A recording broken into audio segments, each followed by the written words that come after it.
Hello.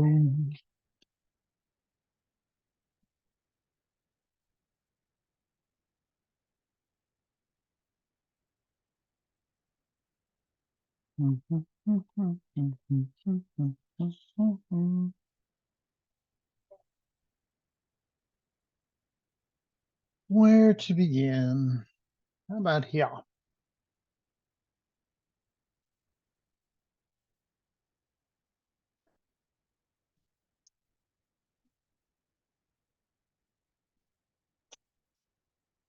Okay. Modules. We, not module 11, but I'll publish that.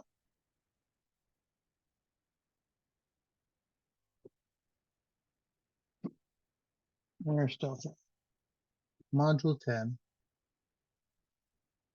Let's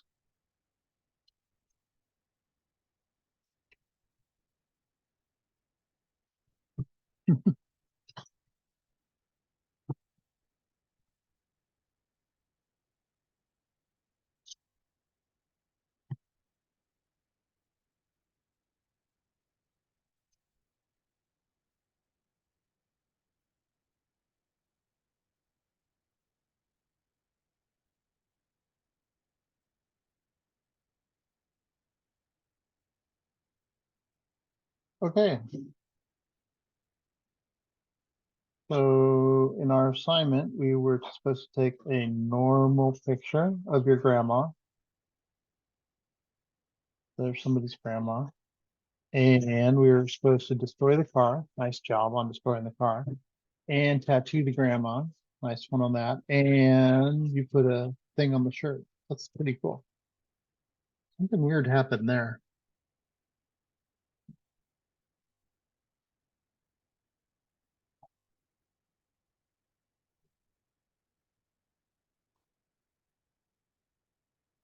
Can't really see, but maybe it's just her skin. A little more transparency on the tattoos. I think they would have worked out. That's a rough sort of bit. It's her arm. Maybe a little distorting. This strong line here, it's into it weird. Maybe that's actually there. I don't know. It's hard. A little more transparency. I think you would have been good. Nice how you have it going into the shirt and then up to the neck and kind of wrap around a little bit.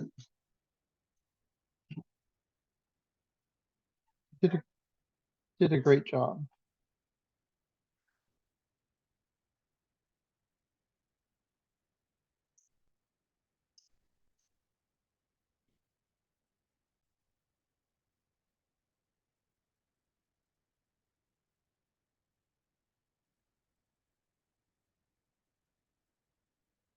Great job, Pam. I love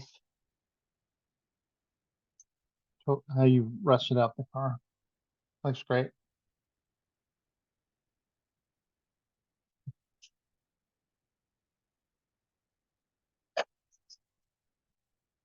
Oh, this is the custom Seinfeld brush. Oh, that's hilarious.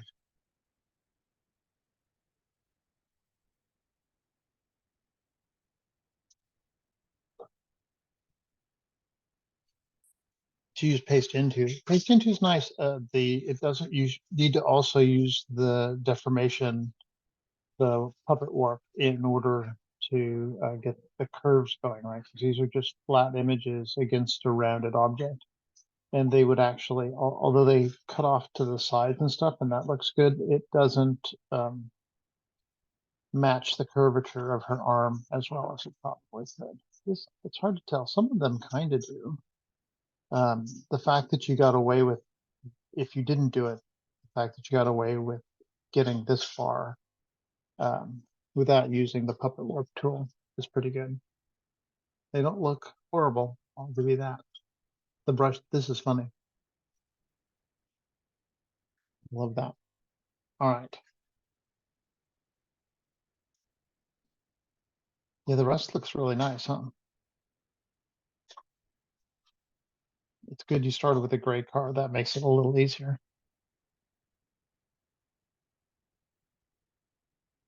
The broken glass looks nice. That really sells it. Cool. All right. Excuse me. Custom cloud brush. In there, use custom cloud brush. That's that. Added dirt texture to the wall on the left. There. Stage left.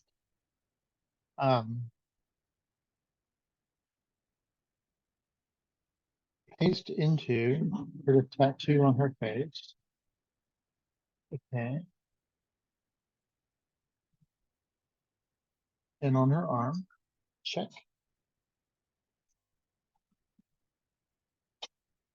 And a color correction and on the filter gallery. That's kind of neat. Looks like a zombie. Her face, when her face was whitewashed that much with her eyes all sunken. I mean, it's probably pretty old anyways. But nice.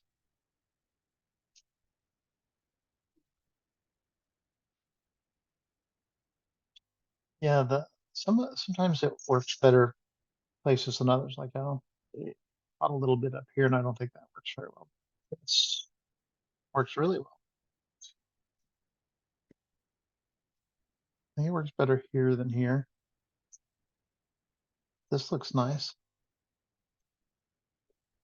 Not sure why this is straight and not slant. Is it? I imagine it's all this way, and your mat kind of cut it off a little bit. Or it's really kind of a weird wall. I don't think it's that weird a wall though. It's nice. It worked very well.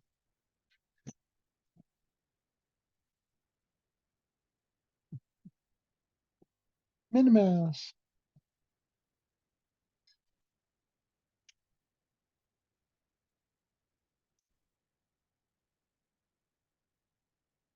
Nice. Everybody use the paste into option. Nice.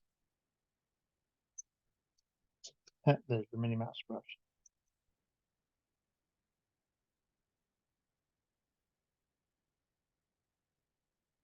Let's see, added sand, tileable texture to the bottom of the car and use divide blending option. I don't know where that is. But this all works really well.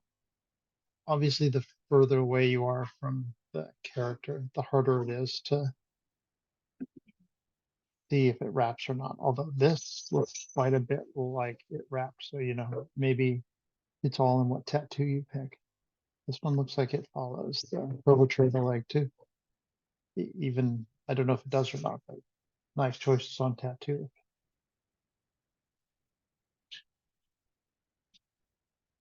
Not like the mini stamp. Nobody like painted it like. Boop, boop, boop, boop.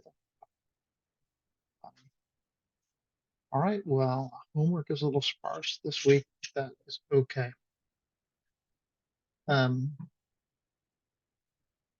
You guys have time to make it up. Always have time to make up assignments.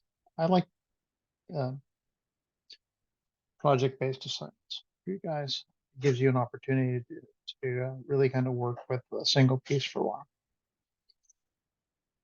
And your choices of art are hilarious. So I always love seeing what you choose to use as your picture. All right, nicely done. Let us move on to the next part.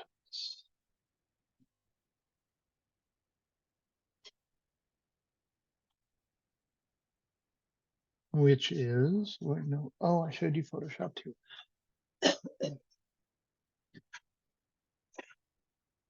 Modules. 10, nicely done.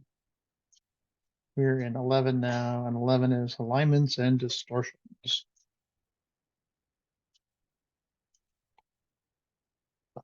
Now, we've talked a little bit about distortions and alignments in previous chapters, but we're going to kind of do a bigger dive into the various ways of doing it, just in case. So alignments are basically these things up here, are most of the alignment tools.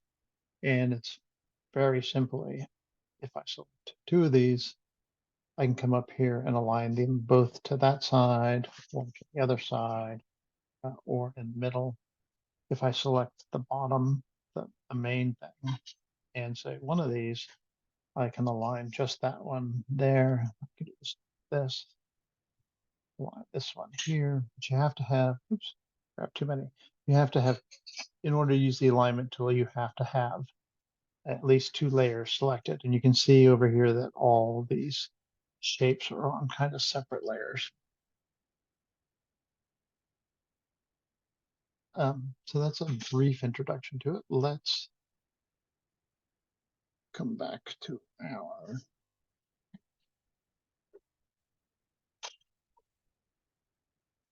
page. Okay.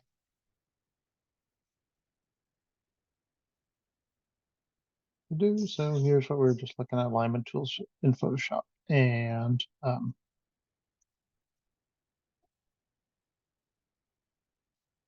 we have a list the move tool, which is this.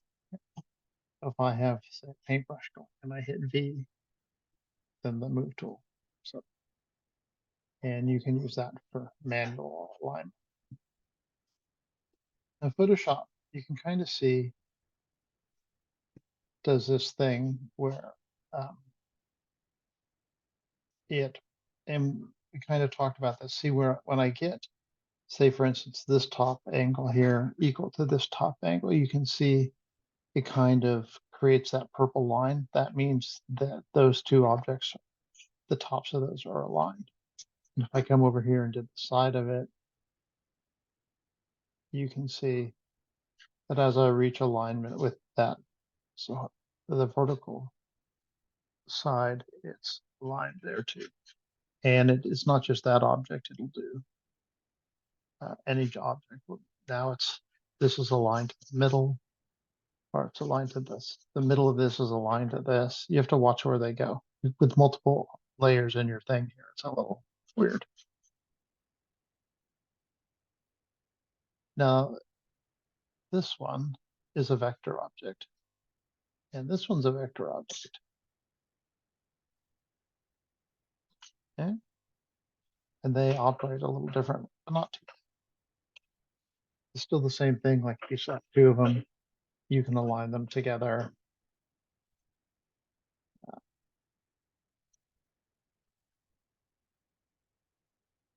And they'll go over wherever you'd like them to go. And once again, if you pick a vector object, and oh man, hold on a second, I'll be right. I just had an accident on my desk. You okay? I'm back.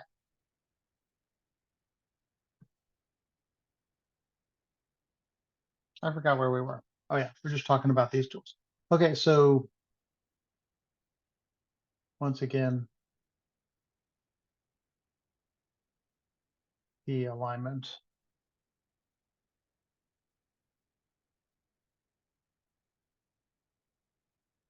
You can see as I get close, these little purple things. I use this all the time. This is a great tool. You guys probably don't do, or maybe some of you do, a little bit of layout, but these tools are really helpful for that kind of stuff.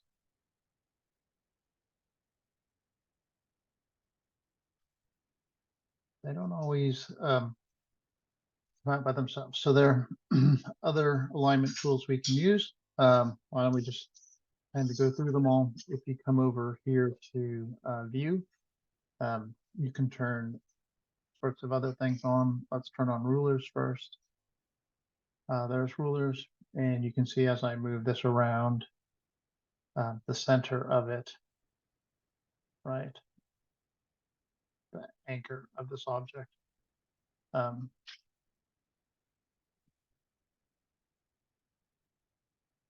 Moves along here. And then if I need to numerically move this somewhere, right, I can 3.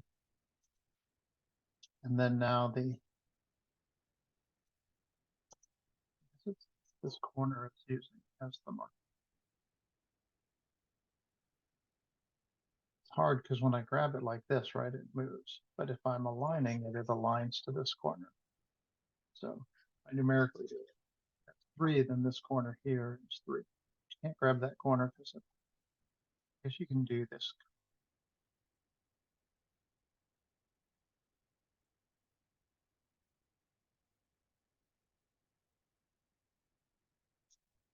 It's just telling me where the cursor is. You can also,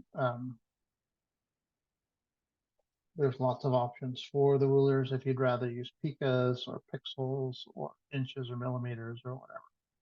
I did this before. I was inches. You can change the screen resolution to something more higher end if you need it.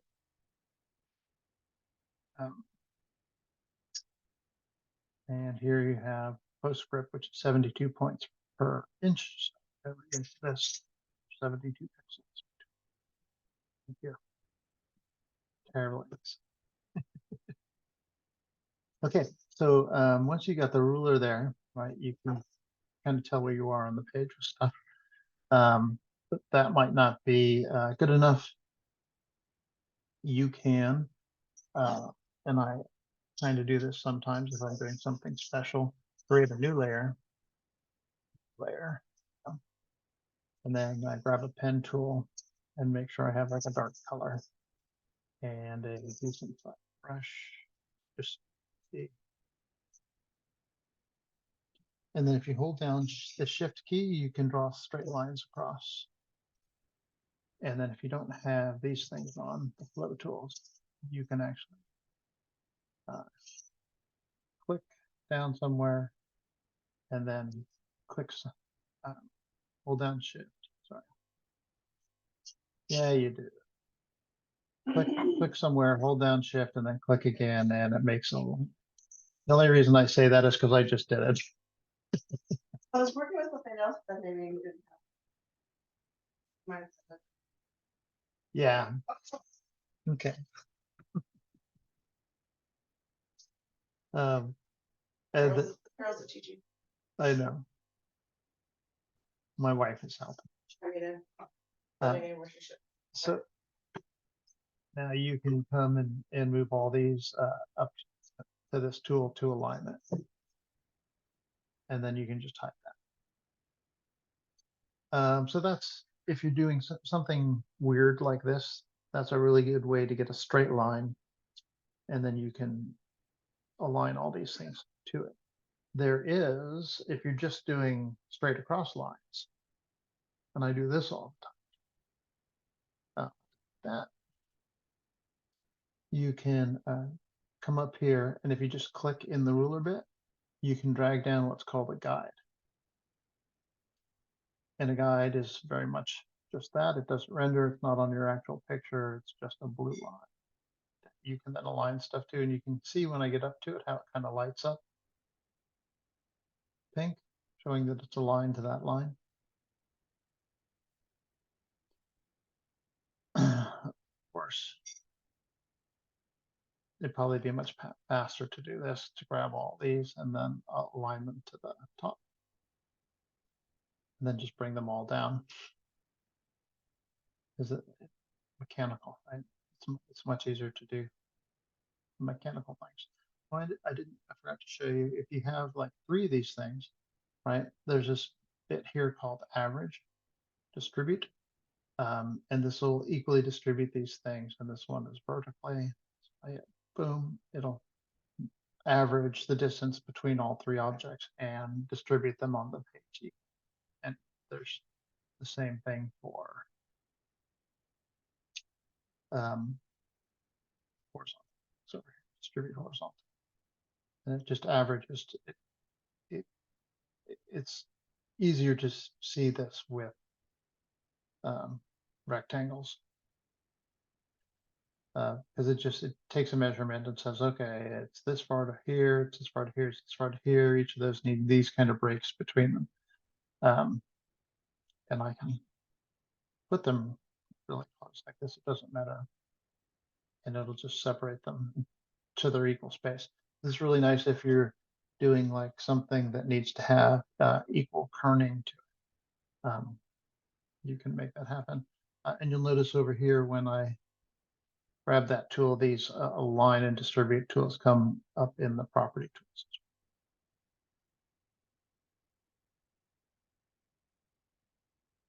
And actions. Another way to get to quick actions. We covered that last week.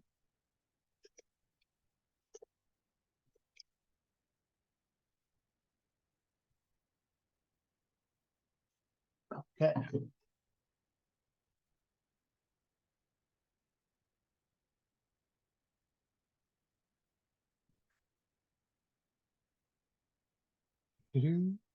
So we covered that. Align left, and it's all written down here in case you really distribute horizontal centers, distribute vertical centers. We did that. Distribute left edges to the right edges. Did that. Smart guides. Yep. Rulers and grids. Yep. Oh, and snap. Do.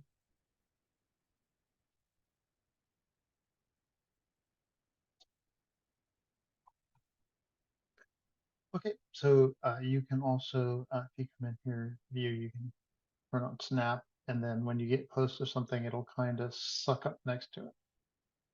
It's kind of a feel thing. You're like, do, and then it'll automatically snap up to whatever you're getting next to.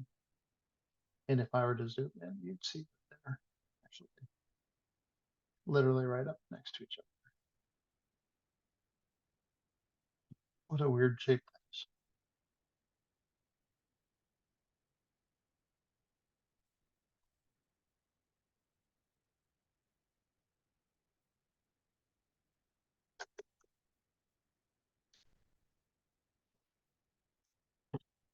Great. Any questions? No? And yes.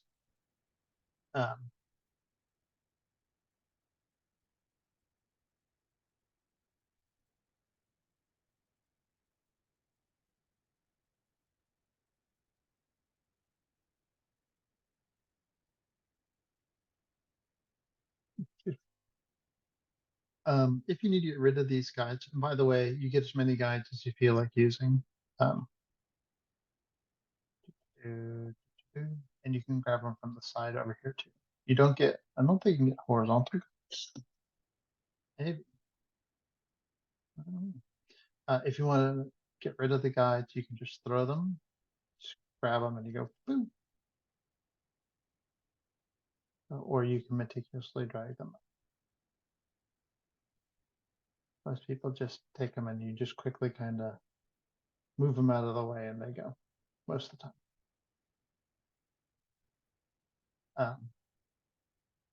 You can also come up here to view and turn off guides.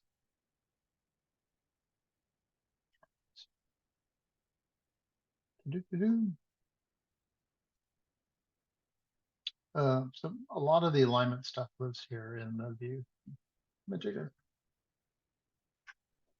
Okay. So another way of aligning things is through a grid. And I use the grid quite a bit. This is the grid, and you can see it kind of just takes you like creates a piece of grid paper on your thing. It's not actually there. If I got rid of all the layers, right, it sits over the top of everything, so you don't have to worry about it.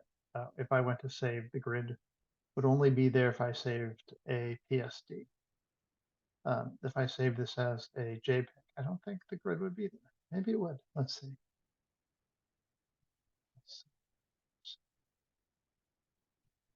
This is important information to know. I get confused about what's in one program and the other.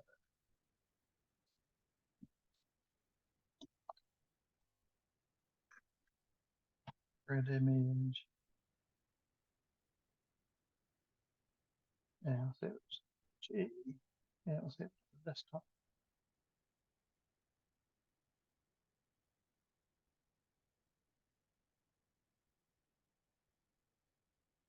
Let me find it, and here it is. And no grid. You're okay. Cool. And there is a way to adjust the grid. I don't really remember what it is. Somewhere there's an adjustment for it where you can change how big the boxes are. It's been a while since I've tried to do that. I have one time the grid was so tiny I couldn't do anything.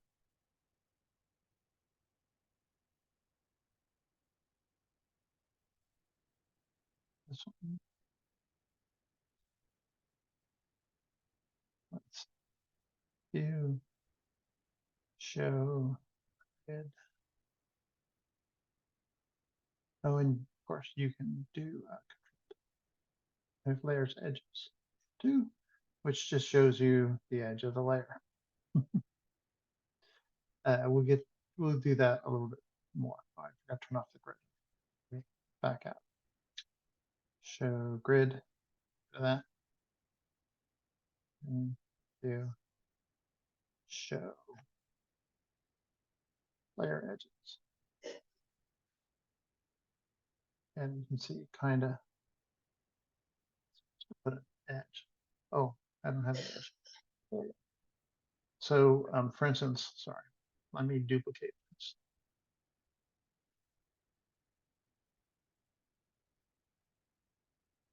And it's white, right? So I'm gonna make it smaller. And now if I go into view, I can show layer edges.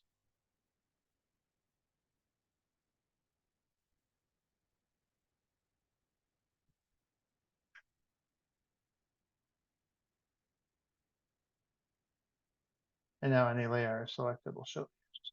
Most the edges are the same as this layer is smaller, so it shows it like that. And if you want to turn that off or whatever, edges, and then it doesn't come up as heavy, but it still shows. All right. And there's pixel grid. Pixel grids, I think, are white. If you go over here, you go File, New, and you can open up a pixel gridded picture.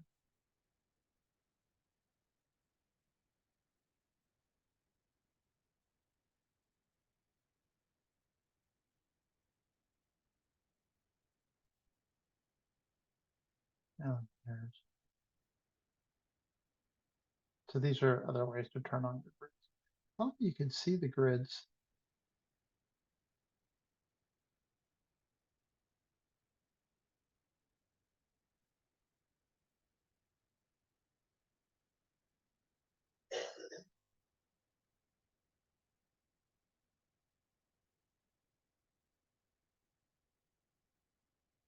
I swear there was a way to see the pixels. Like, there's a dog.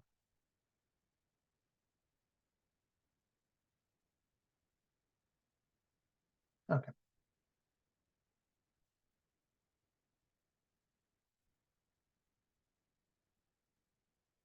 View, does it say? Does it show? Guides, slices. Slices nobody uses anymore. They used to use a thing called a 9-slice. And what a 9-slice would do is if you had a picture that was too big to put to media, to like a social media or something, they could do a 9-slice, which is a computerized, it's a way to divide up your picture so that you can save each little bit a little bit bigger and then bring it in parts and then kind of glue. Let's see if I can. So there you go. So it basically goes 1, 2, 3. It's remember it's like the sprite thing, right? So if you have an image, and these are different ways to make it happen. So like in this scenario, the biggest piece would load first, and then all this other stuff would load around. We're talking like milliseconds. We barely know that it's coming up, or it's distributed like this. Like I said, the computers are really fast now, so that nobody really uses this anymore. But back when they were slow, this was used a lot. So if you're interested, you can follow up with it and see how they work. I very rarely ever had to use that, even making games in the olden days. The olden days. Well, that's where that button. I thought it would come up here. Maybe I need a colored background.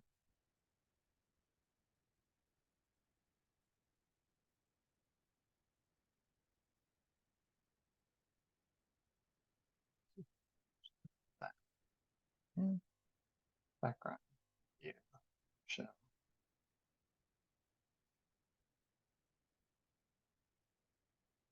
License.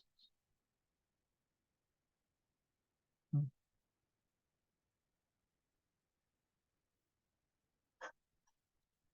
All right.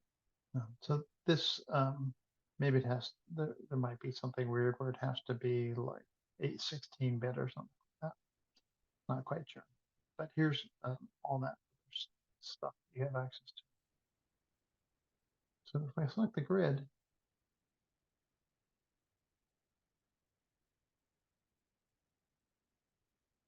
it'll allow me to switch the canvas size.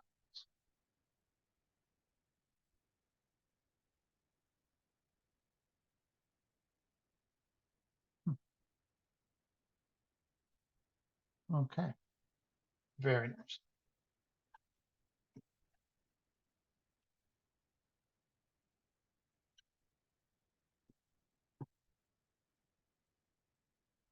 And here you can lock the slices. Let's see, I don't have any slices, so they're not locked. Let's get rid of that. And we can get rid of pixel grid. And we can get rid of UV overlay, really? These are all 3D things. They're taking all this stuff out. I really wanted to do a 3D day with you guys, but they're removing it all and putting it in something else. I'm not so sure that I should teach it. I have to, if you guys want to learn all the 3D tools, we can do a day on it. But they're going to move them over into Substance things. So you wouldn't be able to use it for very long, but they're really nice tools. I used to do a whole day on the 3D stuff. All right, view, show, layered edges, did the grid, guides, artboard guides, smart guides, slices, pixels, all the 3D stuff. On show extra options. What are the extra options? Ooh.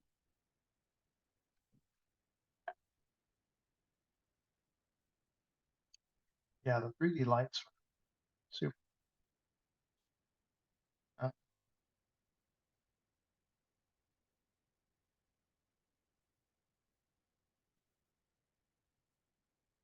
Cool. All right.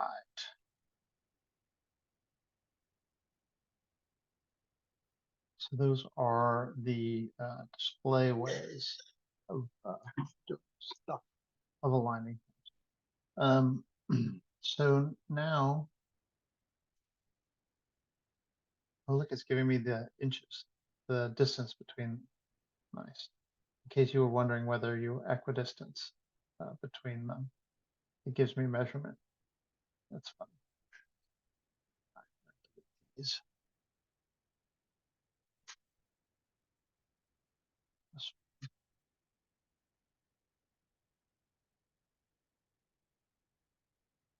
there? Fine. pictures.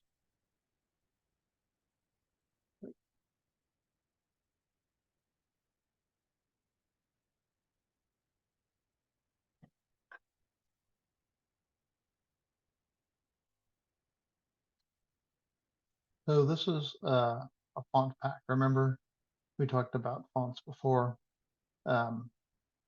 This is just one I got off the internet. And part of the homework that I'd like you to do is to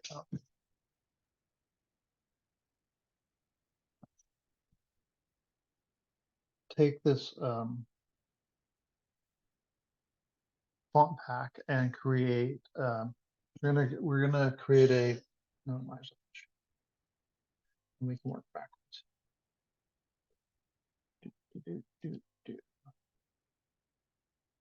So the homework this week is to create a punk rock poster. And you need to use these sheets here, which aren't fonts, right? Not, they are fonts, but they're not fonts like you're used to. I want you to go in here and take the letters you want to use and cut them out and then use them. So for instance, here, let me rasterize this. So it's all weird. I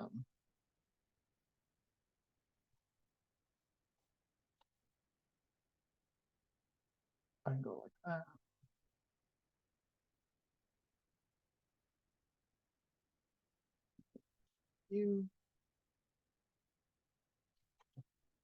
I'm just copying and pasting.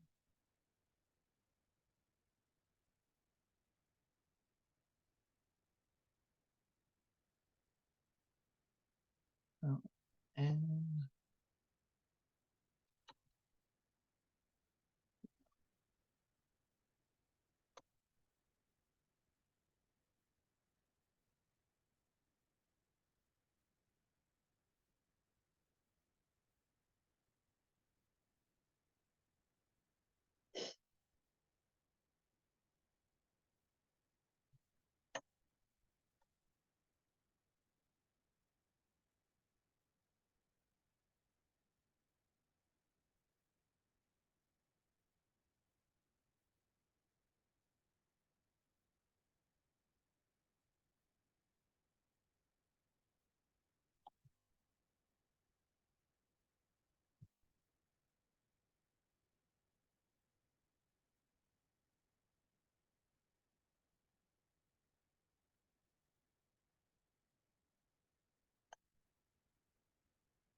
I know this is the slow way to do it, huh?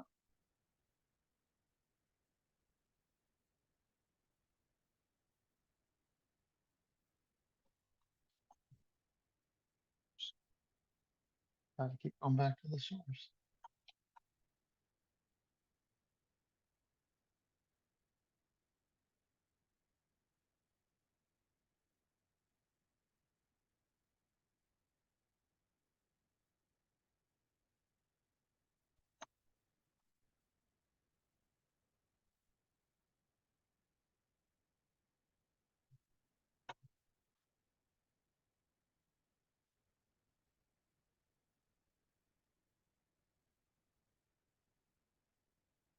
Right, we can hide that now.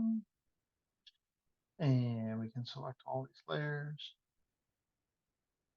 And I'm just gonna bring them in.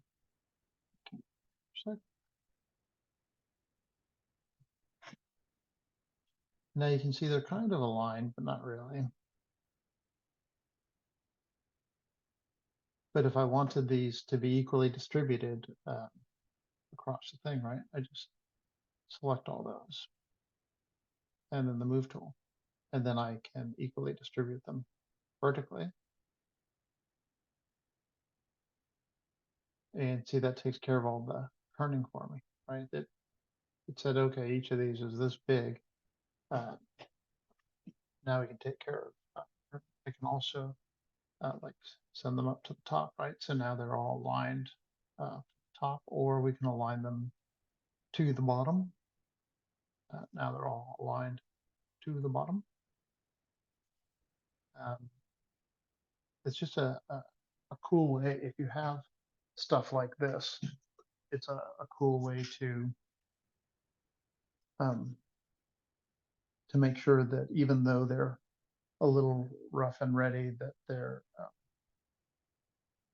they look professionally aligned.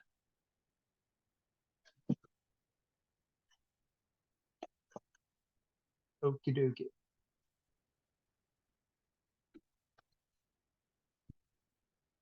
My liquid IV is bringing me back to life. My allergy's been horrible. I'm just going to do a brief commercial for liquid IV. There's my flash, you can see, because it's blue. Right there it goes. Liquid IV is like a little packet of dust that you pour in water. There it is. You get them at Costco. And it's like after you go for a run, it's free. Fixes you up. Big. All right. So this works, by the way, even if it's all messed up. They just need to be in the same ballpark, which is kind of cool.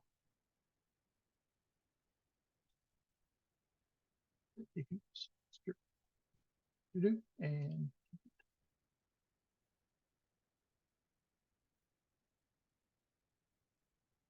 well, it kept the distributed alignment. So I have to point. Then I can go like this.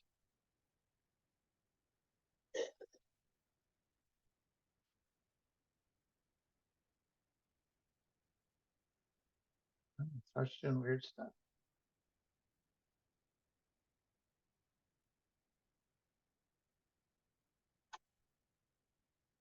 And if you want to make it to the center of the page, okay. Oh, look, it aligned it to the whole thing. That's right. Yeah, don't do that. Just do this, and then you can align it to that roof. And then make sure that that goes on. Come on. What is that about? I think my computer's had enough of me.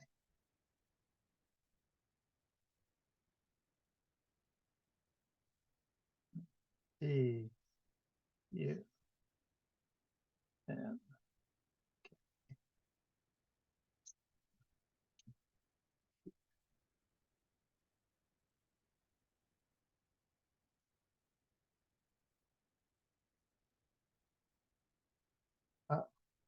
it's the dog.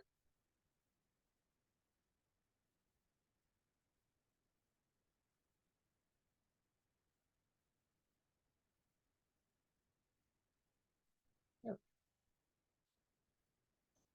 All better.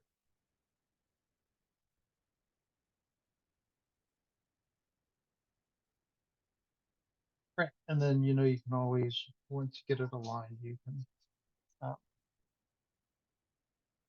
go in there and now, if you needed to move them the same distance apart from each of these cards, right? Well, right now it's perfect. It should be perfect.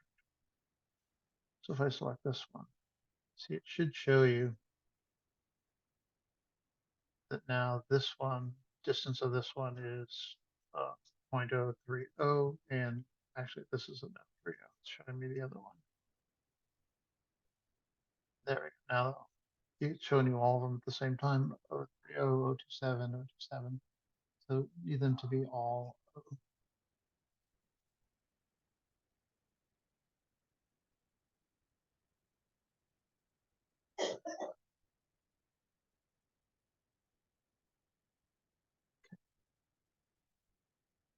So if let's talk about other kinds of alignment.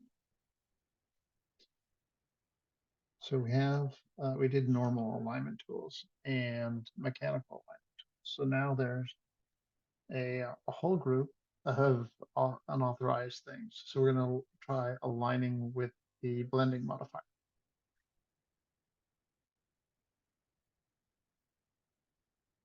So the way we would do this, is to, well, is to create a shape. So for instance, if we knew that our image shape was going, we wanted to put a border, we wanted to put a stroke around this thing, and for some reason, and we wanted the stroke to be exactly the same all the way around.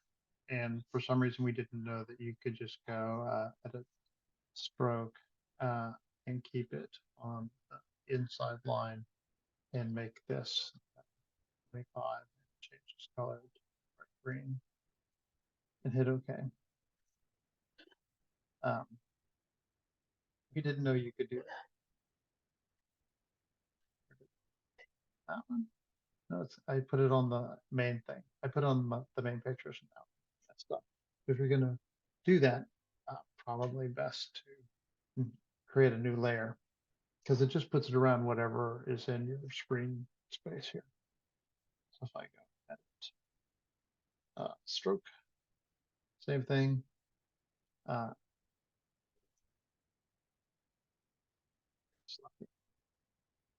Install, edit stroke.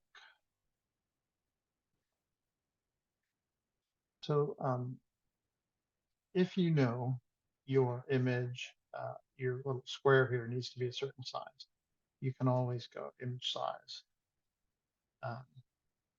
Inches, say we know we needed a 4x4 box. So we can go 4x4 inches. Okay, so now our outside square is 4x4, but now we can come in here to the canvas tool and let's say we needed 2 inches of border around that. 6 inches. And so this is 4x4 and that's 10 by 10. How do I get 10 by 10? Image canvas size, inches, 6.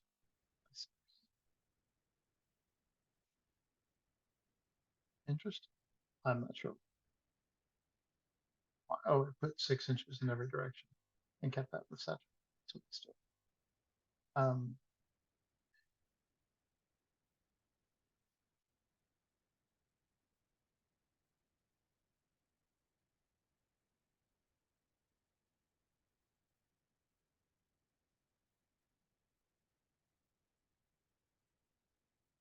All right.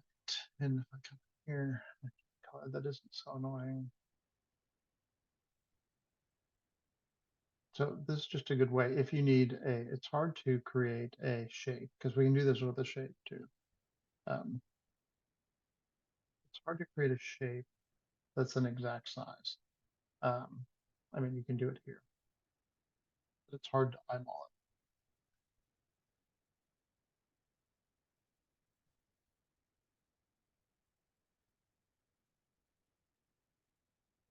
Fill and the stroke.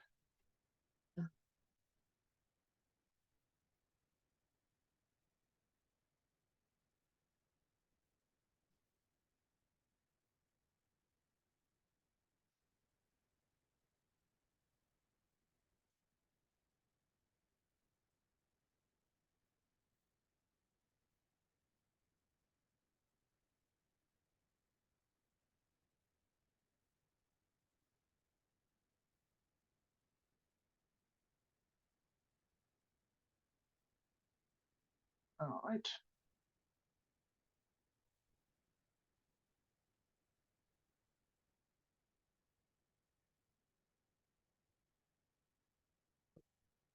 Things are going crazy.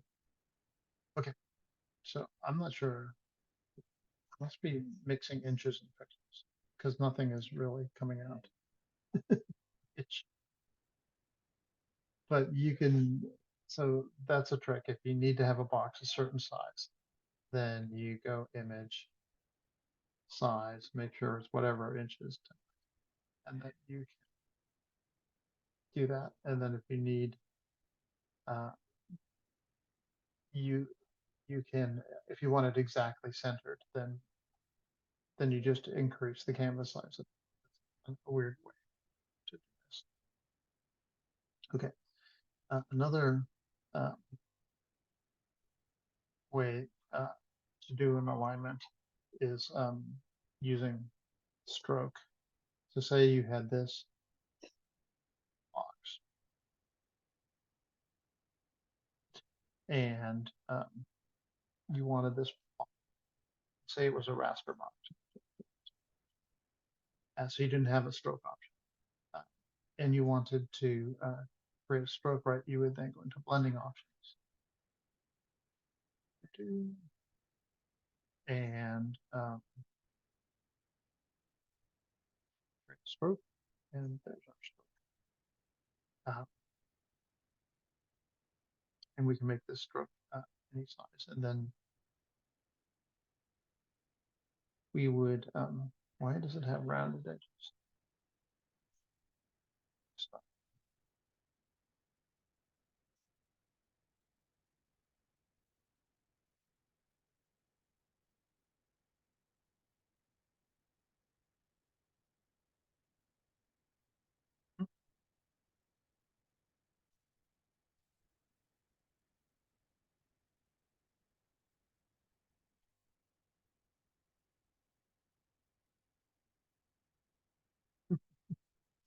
And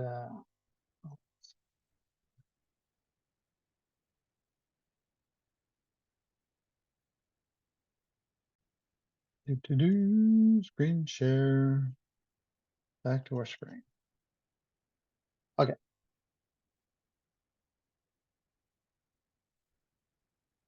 Why my stroke is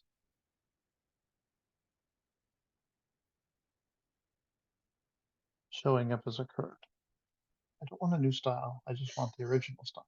How about style 1? No idea how I changed the style of this.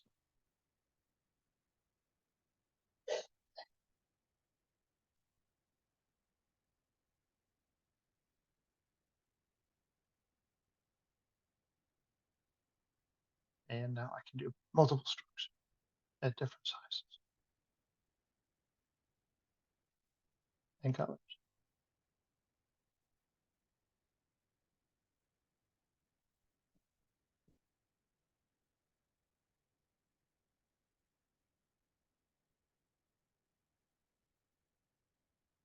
But they're all coming out. They're all coming out rounded, and I have no idea what I did to make it rounded.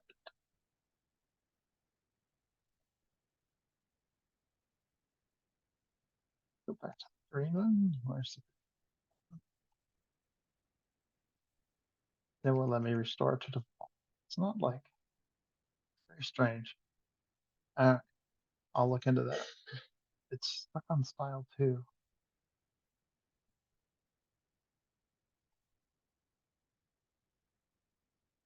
Weird. Maybe if I brought up properties, I don't know if I should fix it. It's so much.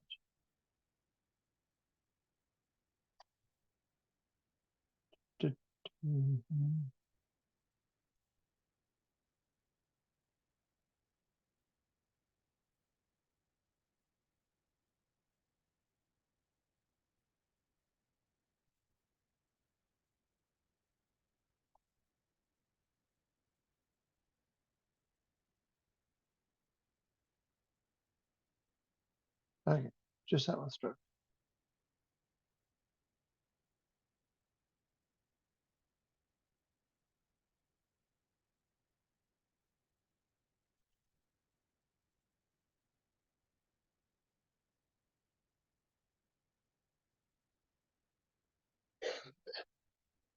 All right, I'm not going to fix it.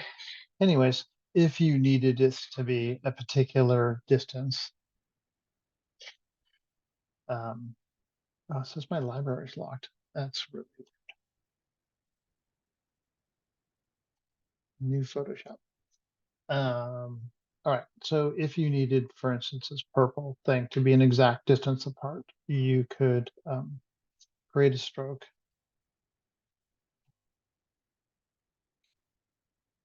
and then just align the strokes, and they would be that equidistance. And then this whole thing is just for this. You could go in and take the strokes off, and they're equidistant to each other. There are so many easier ways to do that, but I got lost in stroke land. Oh my God. It's like I had a stroke. I apologize.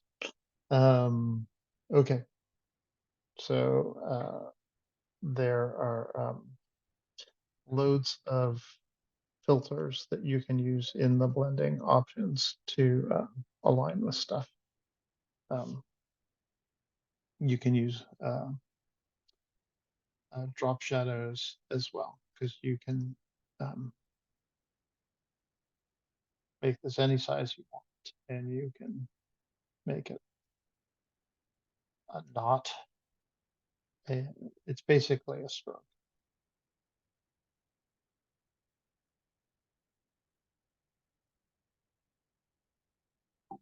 But then you can use that line to align this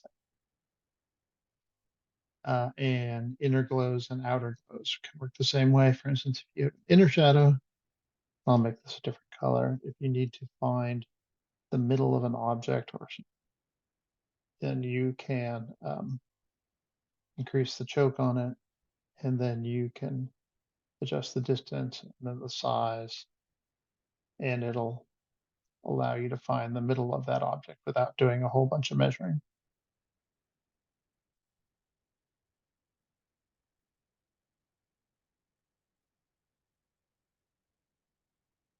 Somewhere like that. And then you could go, okay, well, there's the middle of the object. Go, okay. And then go create a new object. Have it aligned to that.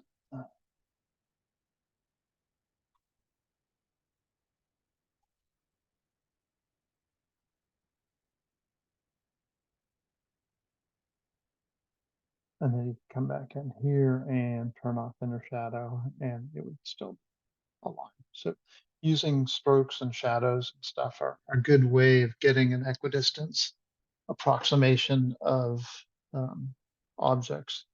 And I'm using squares here, but if you sometimes with more complex shapes, this is easier. Obviously, I can still grab both of these, doink, doink, and it'll do it exactly. Still my preferred way of doing it, but I wanted to show you other options. Okay, so now if I get rid of this and this and this, and we come back to our punk rock, say you wanted your punk rock tool to be curved, and you could, and you needed them to be separate because you were going to make them bigger and taller, smaller, because you could just keeping your originals, duplicate them, right? Merge those into a single layer, and then come up here and go edit, transform, and then warp them or something.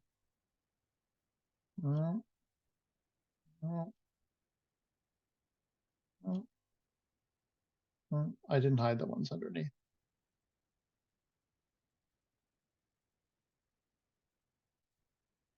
And that works just fine. Hide all these ones. Didn't really bend it great. Edit, transform, perspective warp. No, these are all kind of content aware warp. What I really want to do is a filter. So if you go, so in the filters, and we've talked a lot about the filters, but in the filters, there's distort. And some of these are really good. We're going to use distort to change something. Change a character's face for the character that goes in our punk rock picture.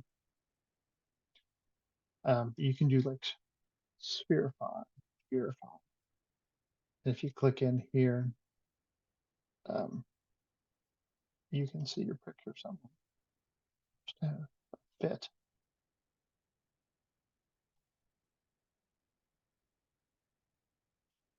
There it is. The problem I found with Spherify is that you really need to, it's like trying to do it the entire picture, and this is just a very little bit of the picture. So if you, for instance, grab this part here and then go filter, distort, then you can see you get much more of the distortion. But honestly, you could also go, right, if I even select a little tighter, I can go image, sorry, edit transform, and then warp, and then come up here and pick one of the arcs or something, or cylinder, and it'll throw all that. Do I have two Ks in there? It's really weird. Flag. Like once it's one image, it's super easy to work with, right? Because it just alters that one image. And when it's all separate like this, it doesn't. You have to collapse it. Oh,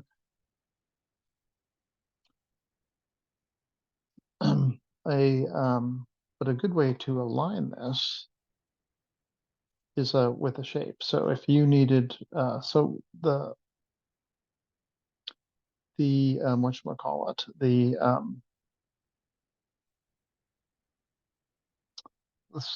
rectangles and stuff are easy. You can understand that. But if you say you had like a weird custom shape, so now I'm going to go in here and hide this. Somehow I've selected the K from the other punk rock. Yeah. And bring all these back.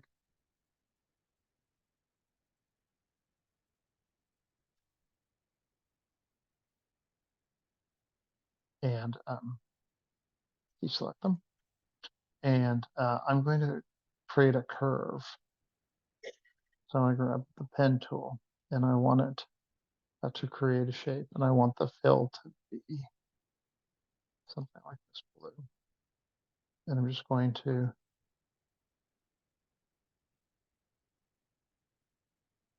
create a random shape.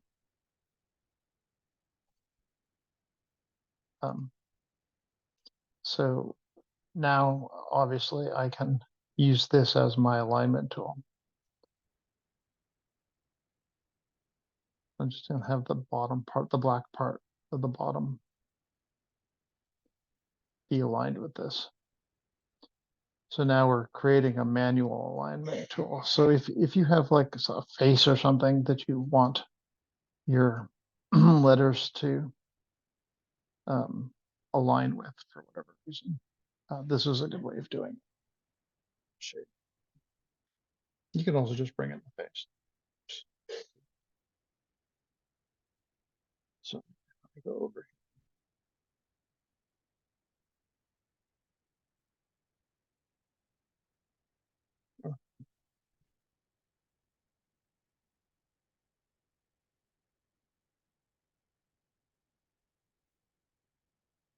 This one.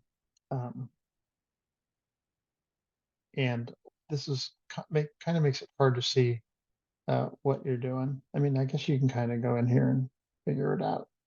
But you can, when you have the align tool on, you can turn on snap and it'll align to that. So that's the reason you would do that, is you would come in here and grab the brush tool and then kind of recreate the shape of her chin.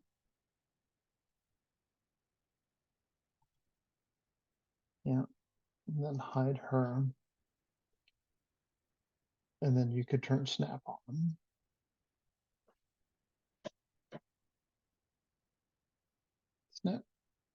Snap to, and you can pick snapping to everything. So.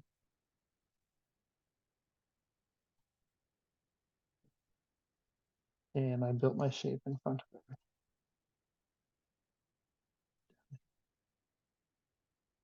So you can see, and then you can't feel it, but it kind of snaps when it gets to the center of this line. It's snap. Actually, select it.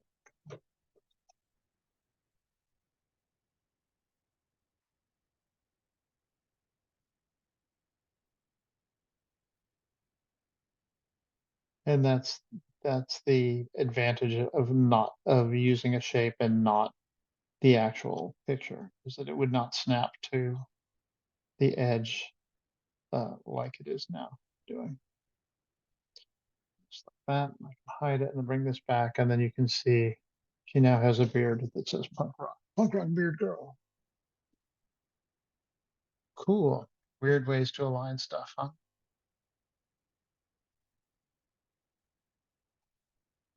All right. Like, good that my computer's erroring out. Let's see. Vector shapes, shift key. And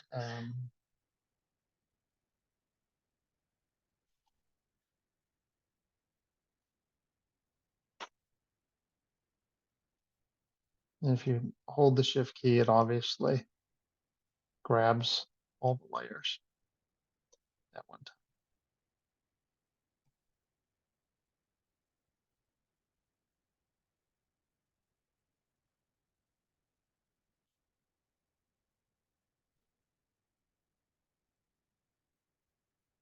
The tools used to be a lot worse. They're really good now, so it's easy to make these things.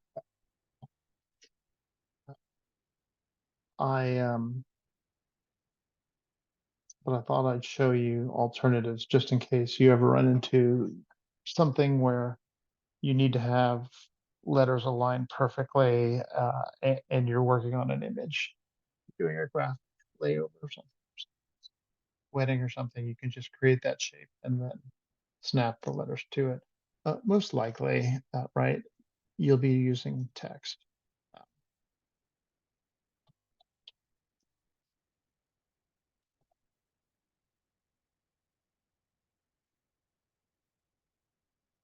And when you're using the text tool,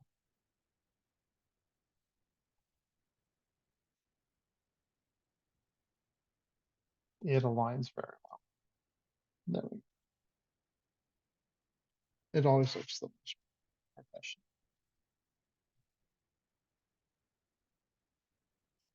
And you can just go online and download that font. I think I have some fonts here.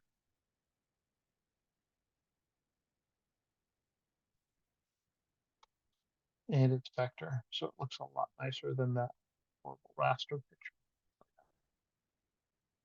And with text, you can, if I grab the tool text, it's automatically aligned, right? With the kerning and stuff. And you can control this, control the kerning in the text, just like you can here, but it's a little easier because it's just a roller here.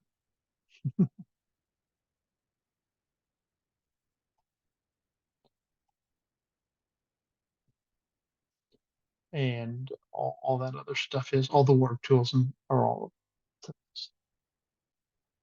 Just have to be on the text tool.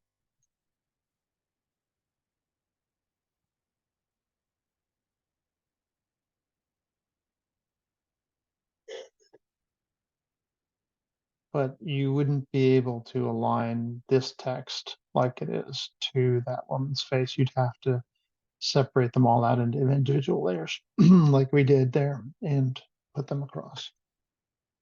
That is the only bad thing. If I had the choice, I would never, ever, ever, ever do this, but for this assignment and for you guys to understand different ways to align things, I'd like you to do this at least for part of it, and then you can bring in regular tasks for the rest of it. I don't want your poster to be limited.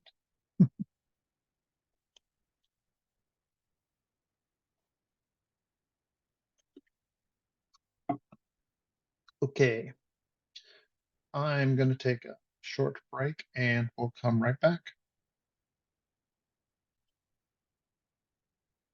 You won't notice. Hello, I'm back. I know, it didn't seem like any time at all. It really was like 10 minutes, maybe more.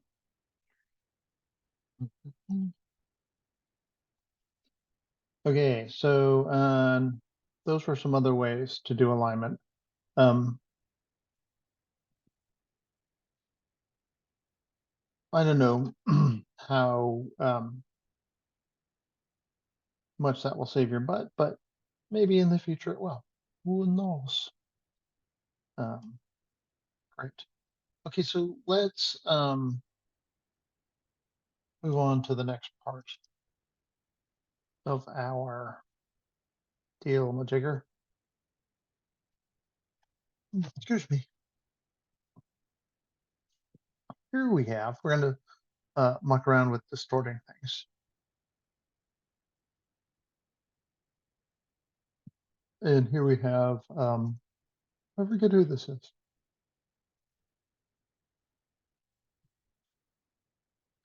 And I'm going to make her image as big as possible. And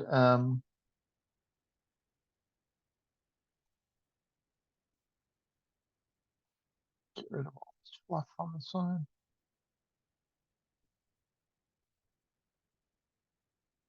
So I'm also going to rasterize her picture.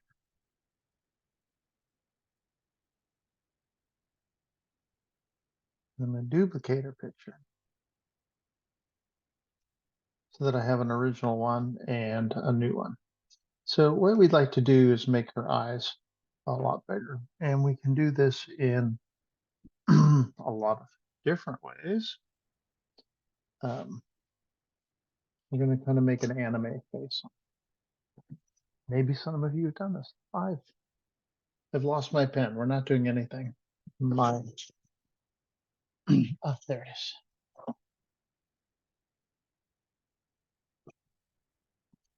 is.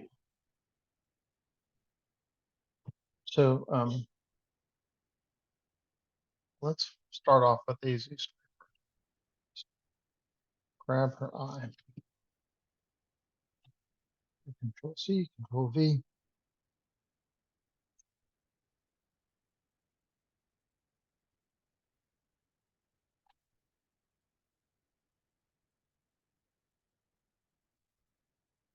And make her real big. We'll do that again with the other eye. You want to kind of cut it close, but you want to leave the outside there. Control C, Control V, T.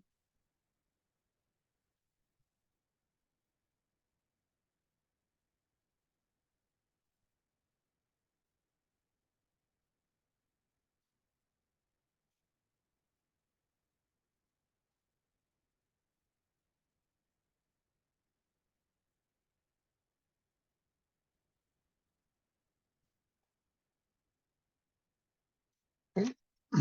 And then we can do all the normal stuff to it. We can select both of them and merge them. Get a little easier.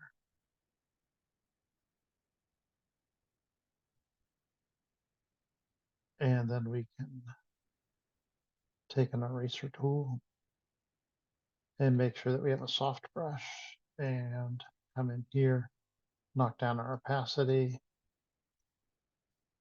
and then make sure it's big enough.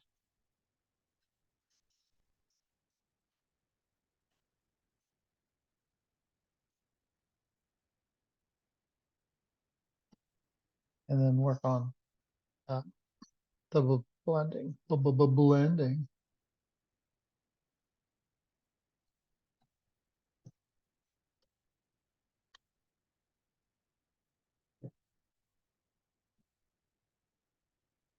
I think I've taken off too much. Problem being, I think her eyebrow on this one is in the way.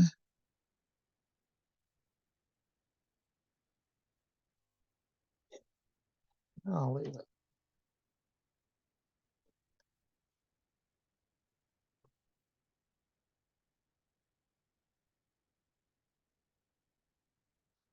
Back to that layer.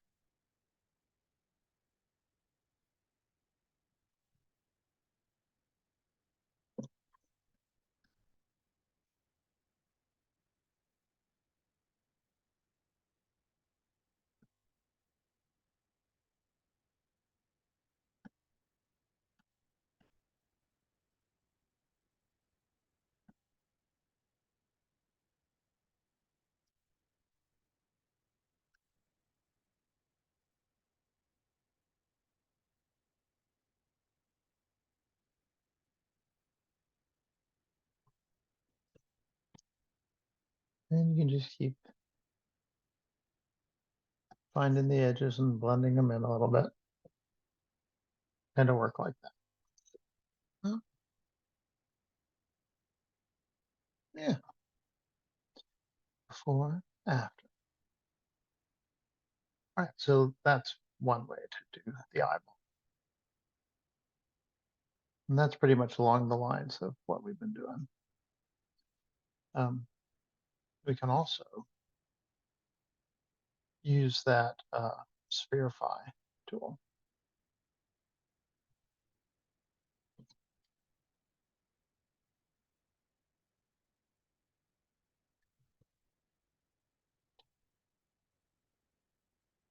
And then they selected it, copied it, pasted it again. And then we go to style. And we can, no, distort. And then sphere. Oh wait, I didn't select it.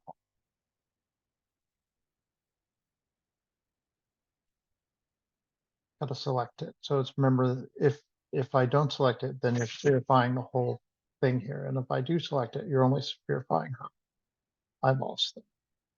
Stored, spherifying.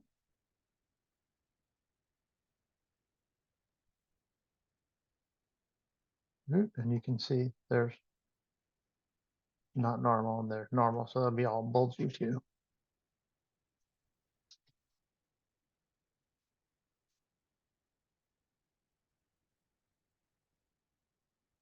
Oops.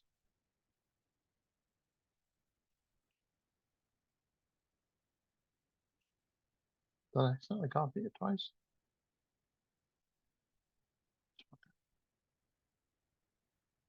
And then you can make it bigger, but it's bulgier.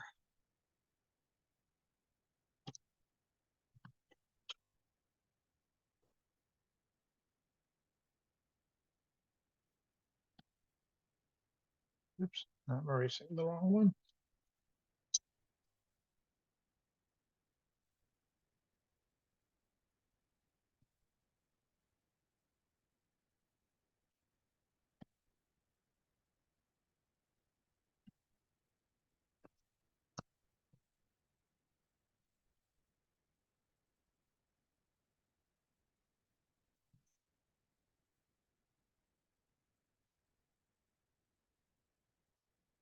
Once again, select the eyeball. Oops.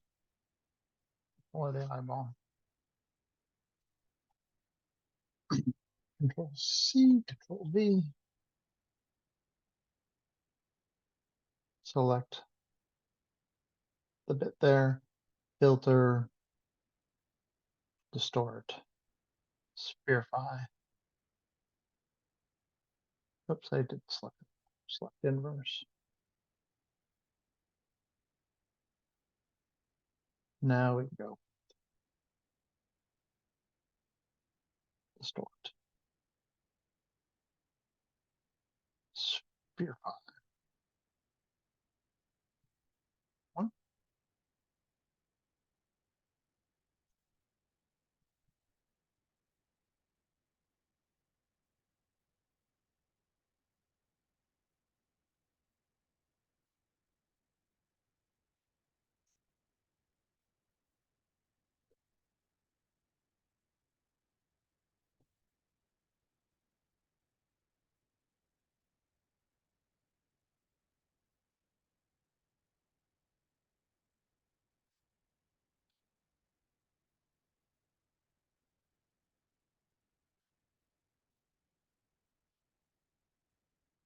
I think that one worked a little bit better doing it that way. I like that it made her eyes bulgier. The other one just made them larger. So let's compare and contrast.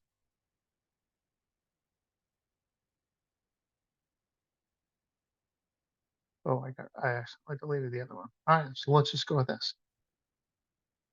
So I've got that and I got her. I'm going to merge those together.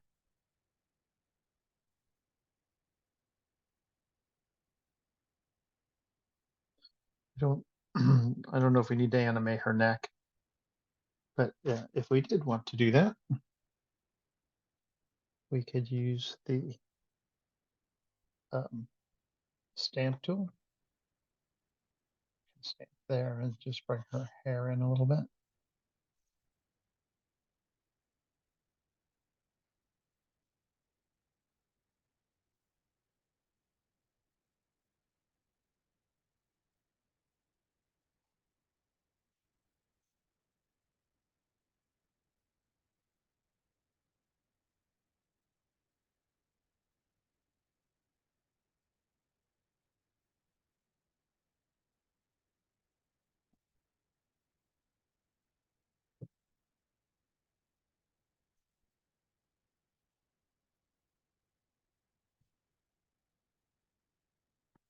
And I totally get these on. I need to lower my brush because when you're working with skin, you never work with a full brush.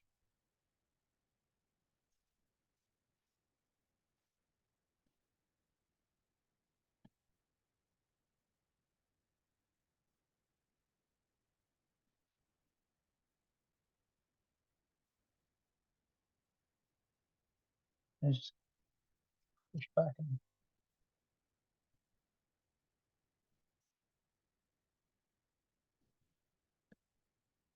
could actually take this full up and then just go. All right, I want your neck to be like this. So you can just draw like a hard line, like, okay, this is what I want. And then you can figure out that.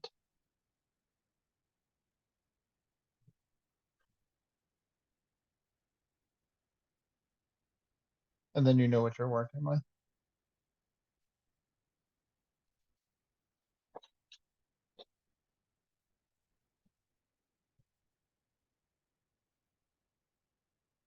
Then you can go use this tool. Bring back in the hair.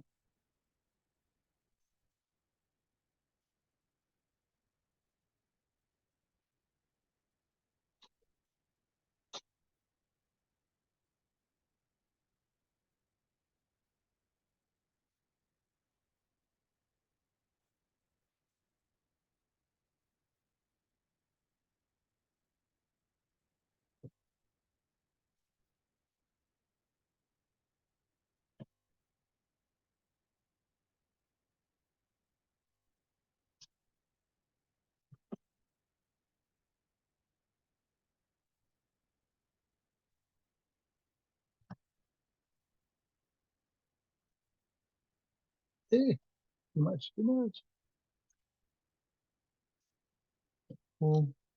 And but don't zoom in too far because now you can see I've mucked up the line with pen strokes. So pen strokes from a distance don't look bad, but up close, not so great.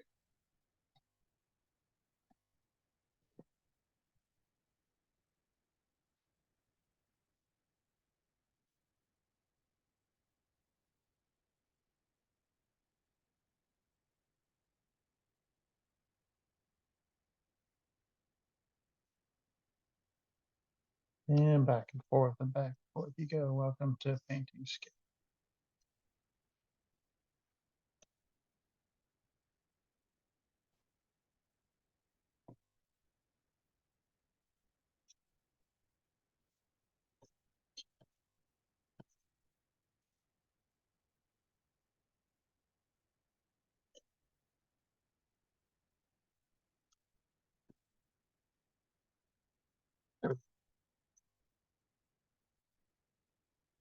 Anime girl.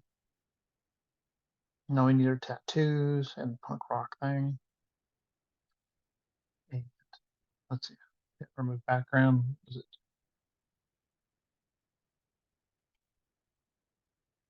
Took out part of her eye. Remove background isn't nearly as good as it should be. Oh, that's right. I erased it. Okay. Let me merge those two. Now let's try. And remember, you can do it in two different ways. So you can select subject, which I think does a much better job. And then select inverse. Take out the background.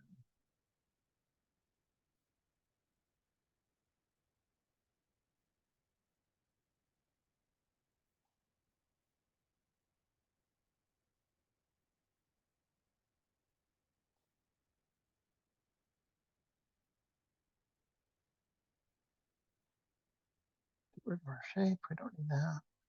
Get like all this baggage laying around from what we were doing before. There's the other eyes. What are those?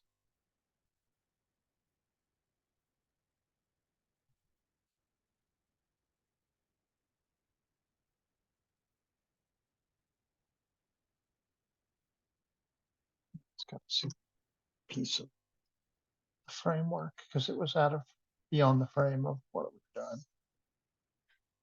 Do that.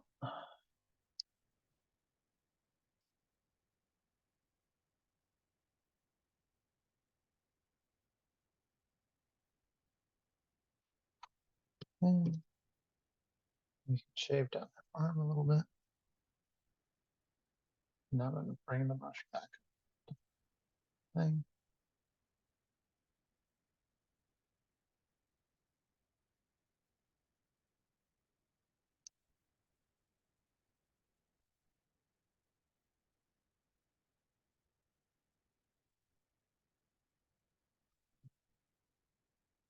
Grab letters.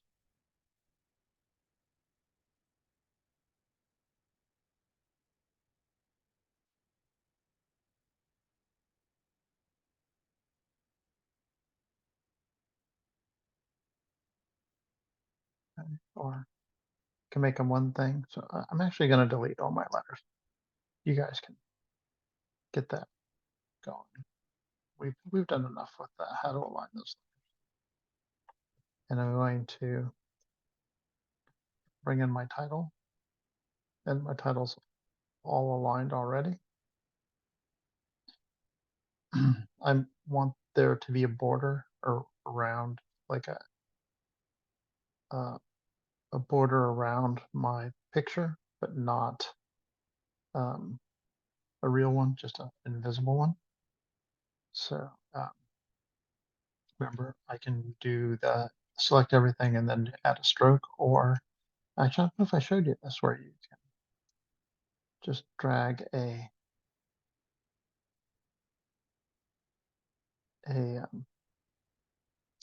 vector object.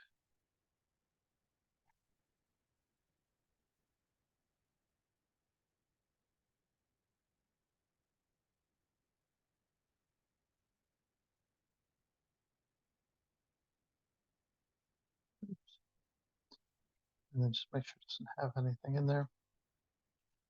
And now I have, take that, lock it. And then I know that everything needs to fit within these borders, even, so it gives me like, that'll be the space around it. So not so much her though, I want her in front of it. So we're just gonna bring her up, like she's outside the rest of the world. let's do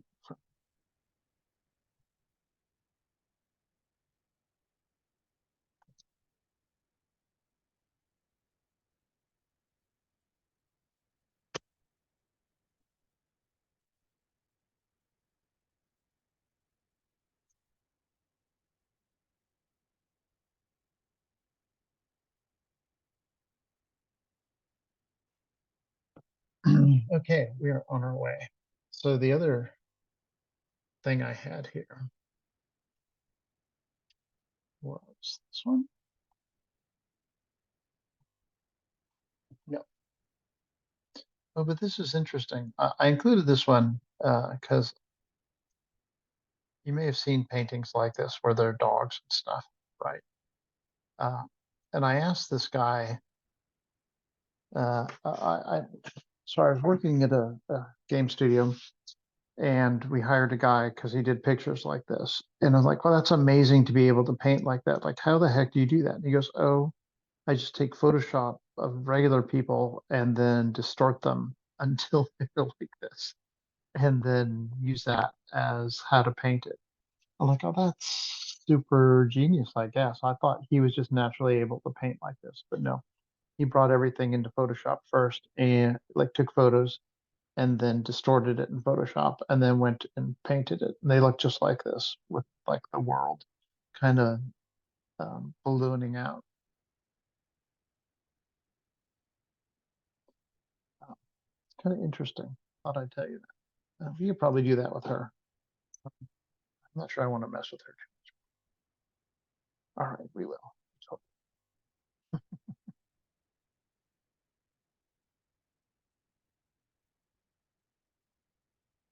we'll just, I don't have the expertise that he definitely a niche sort of thing he learned how to do, but it was very much distort, um, spherize.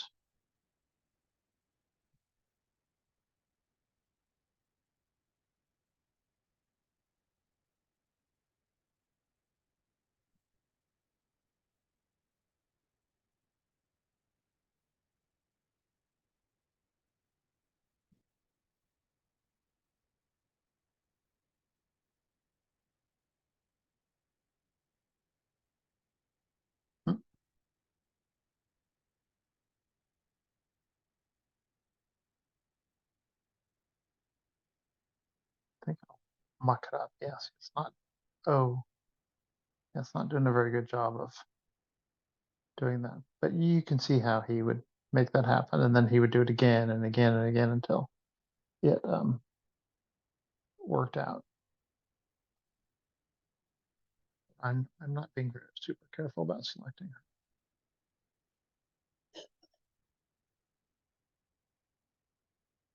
All right, a discussion for another time. More distortions, super distortion. We need a main character. Should I use this dog? Which I thought is so funny looking. Not a pug fan. This guy. Uh, remove background. Go AI. Hey, not too bad. Took out a little bit of his belt. Oh, hold on a second, please. Um,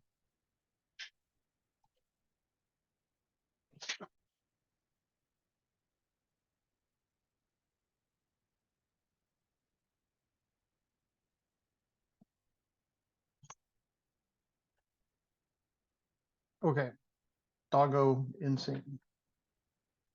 Anime girl insane.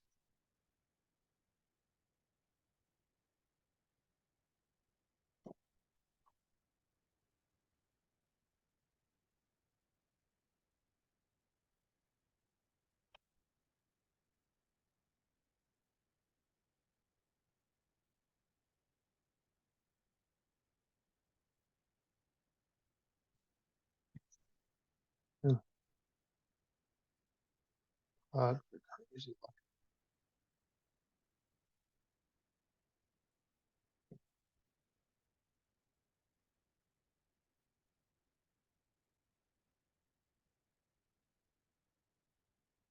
Oh, it's got a modifier on it. That's the problem with using remove background is it puts it in the thing. So I'm just gonna brand new layer, merge it. And I got that. And once again, I can filter. Only using this one filter today. Spherify.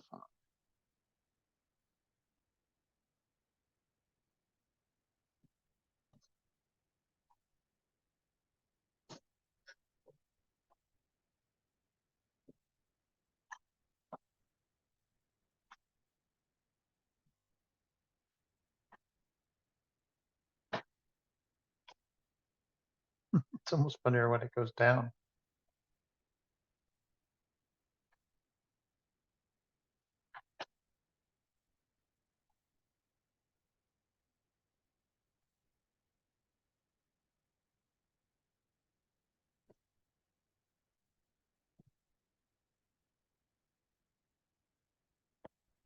Cool.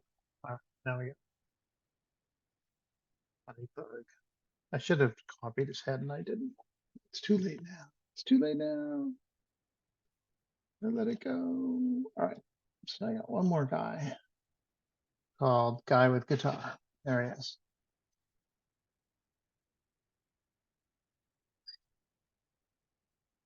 I'll make sure that he's rasterized. And I want to make sure he is back in the picture.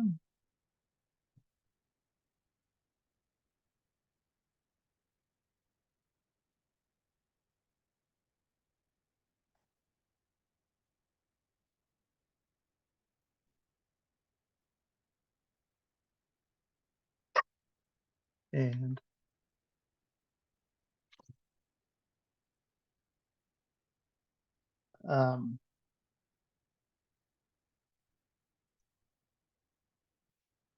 in here,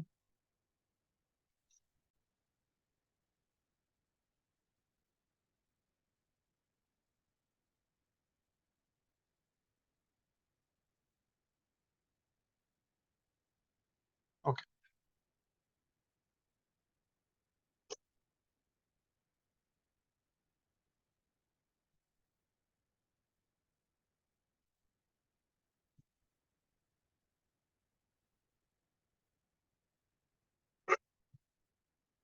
Yeah, they're a band together.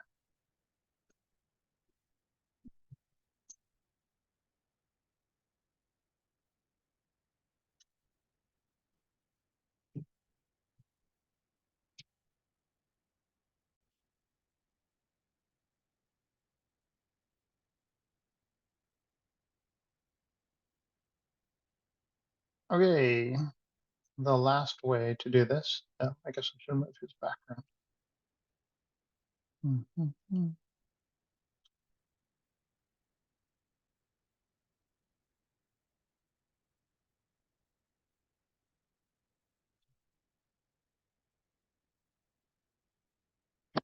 The last way, I mean, we've done the bulgy thing and we've done the bulgy thing there. So I'm going to take his head off this time.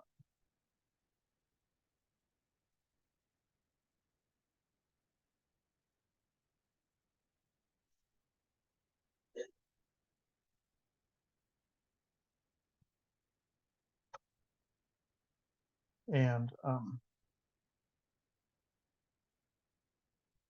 not going to take it off. I really want to just copy so that I don't get that line. You can see when I cut his head off, it created a pixel line. So I want to Control C. Yeah. Control C, Control V. On the top. And then I'm going to just make his head kind of big.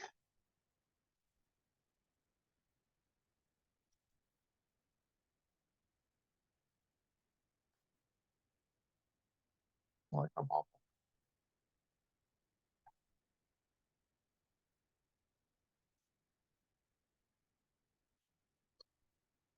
Now we can run a little bit if we want to. We can run a little bit of the sphere file.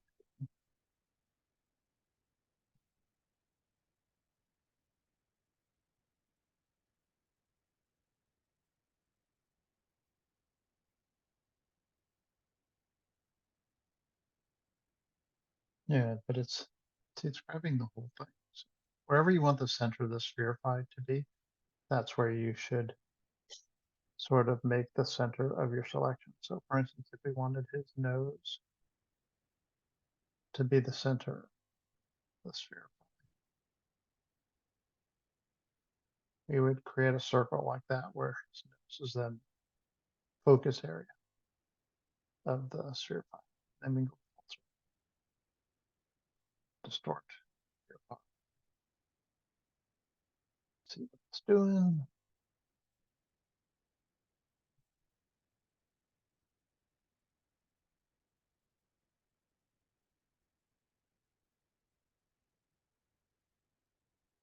And if that's what we're looking for, then we hit OK. And you kind of made a basketball.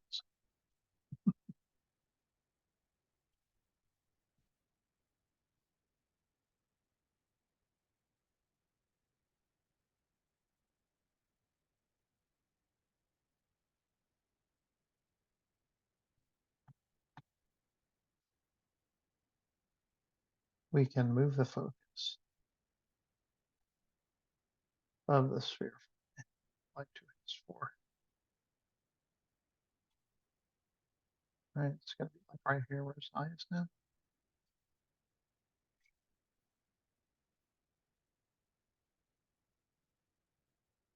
Filter.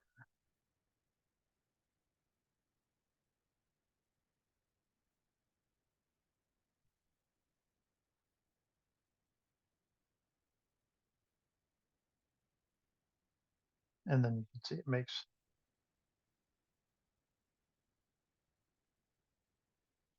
on the wrong layer. Be on this down. I really want it to be like right there.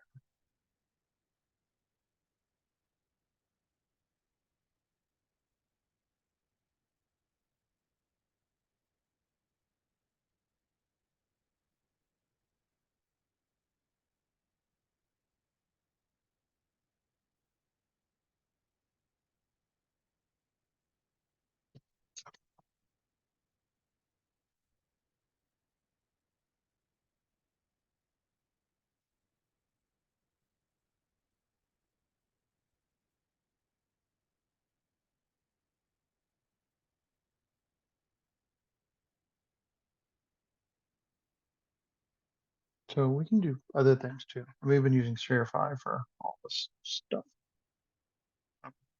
and it's kind of fun. But we can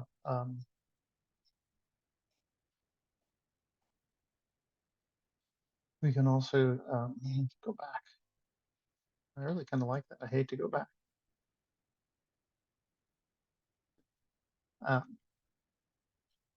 We can. There's all sorts of other distortions. Pinch.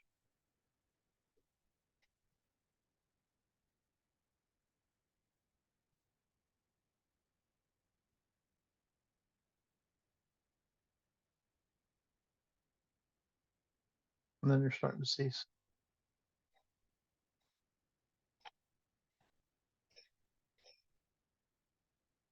see how some of these like illustrations of people are made, right? Where they just go in and they run these Photoshop filters on people, and then they go illustrate over the top of them. Like, look, I've made Elvis or whoever.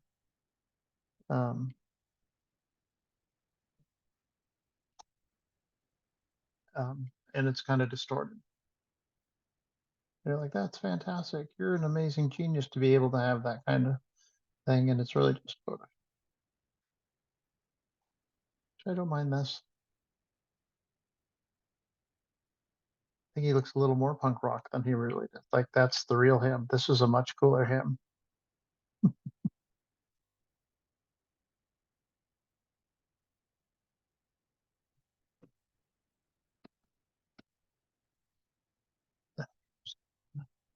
Take some of this stuff off.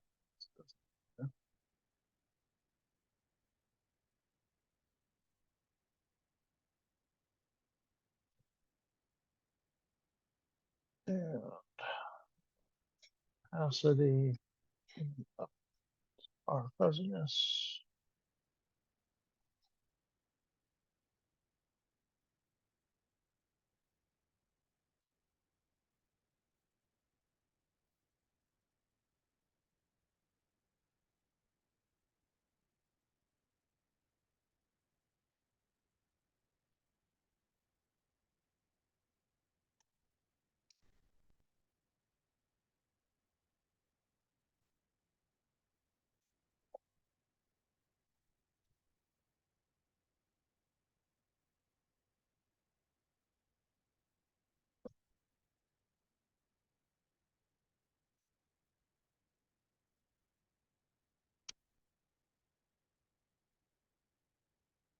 Cool. So punk rock now, and you just need some tattoos and stuff.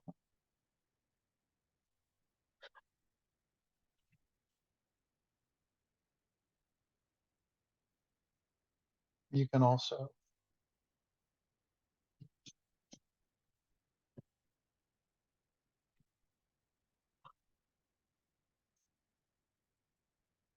go in and do selected parts of their body. Oh, we did that with our eyes.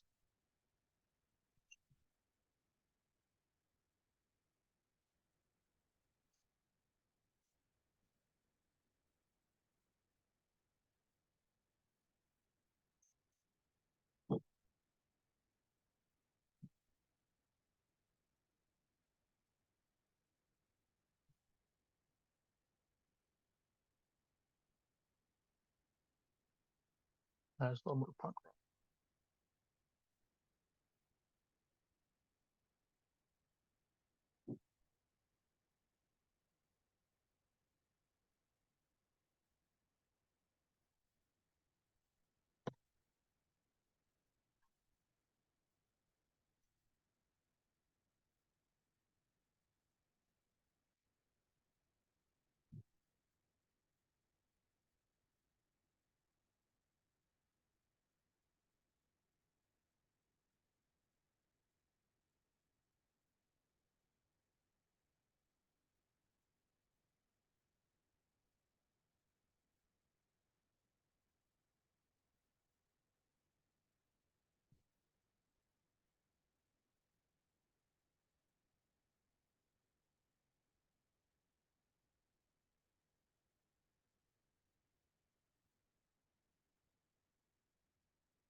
Always amazing to me how little it takes to make a photograph seem a little bit more real with pen strokes, right?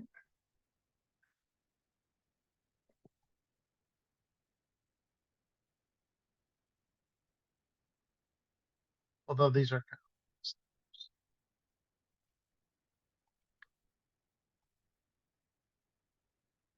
do you think you like them like that or like that?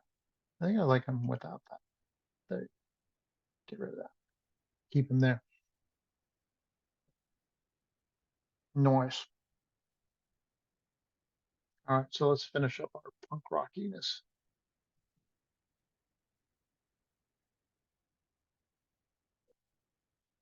That's the actual texture. Okay, let's bring that back.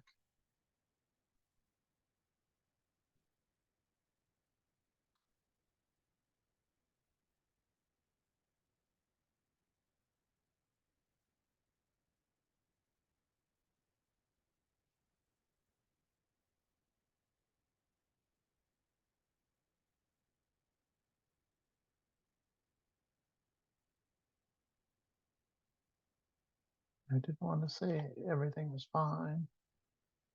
I wanted to get rid of that. Then, cool.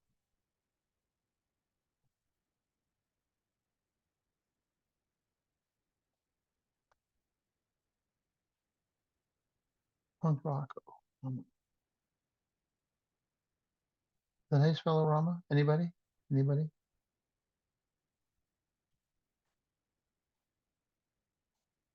And then I need some like background.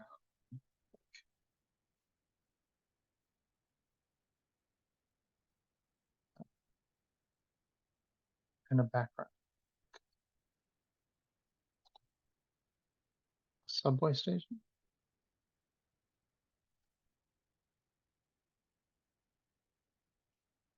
That would be, what's the subway station called? Tram? No.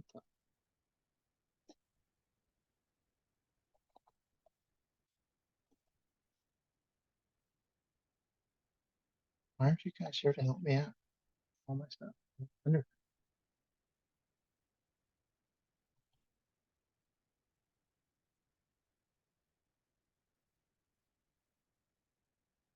Oh, that's kind of not really punk.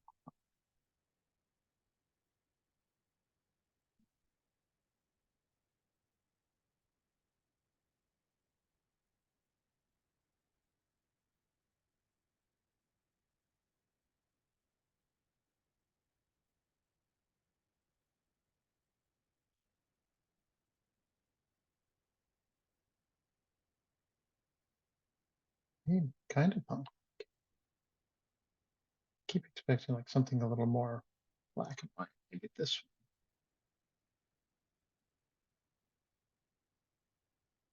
Always just bring in a bunch of them and then pick your whichever one you think works best. That one, it's hard to see what's going on, huh? There we go.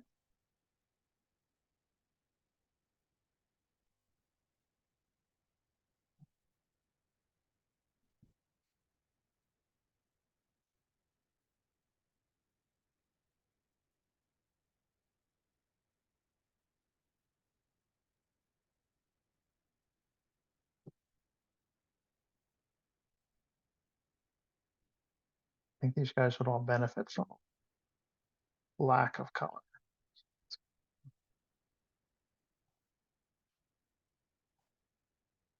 Move that out of the way. Grab all my character stuff. Those three guys. Where's the dog? Dog's right there. Those.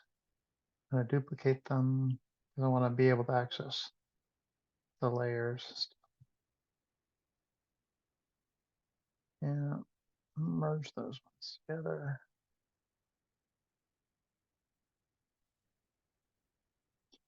And then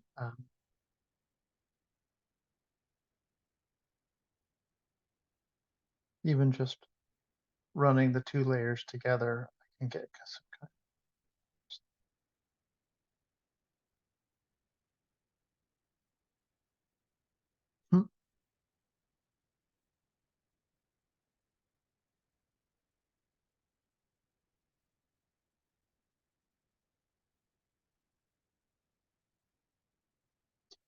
or I can.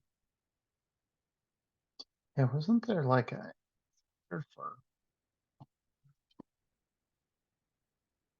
for comic strip? I thought they had a new comic strip. Just hold a second.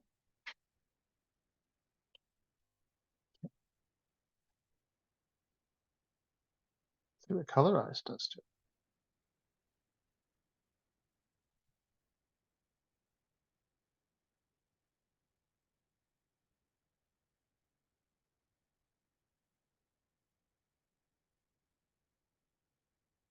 For harmonization.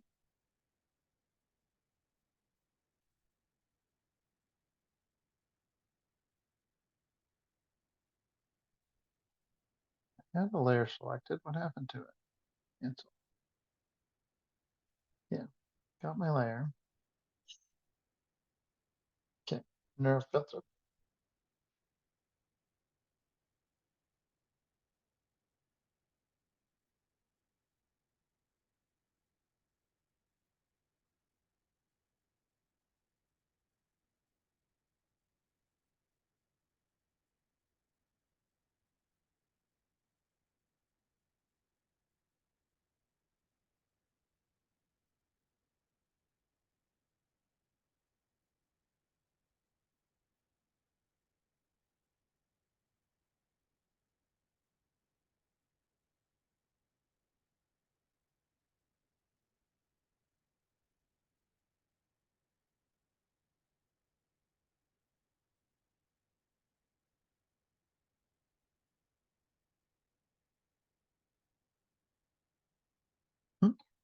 It's gonna punk rock.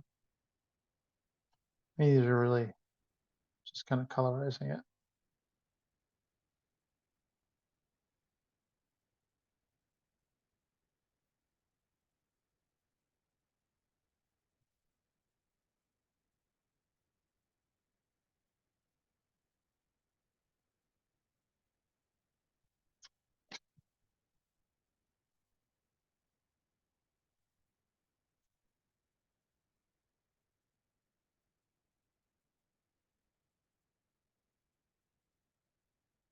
Okay.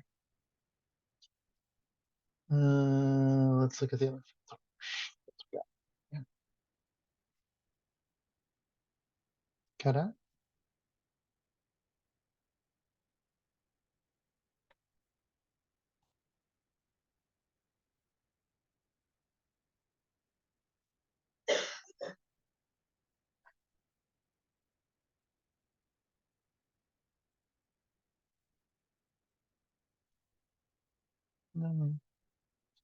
Filter gallery.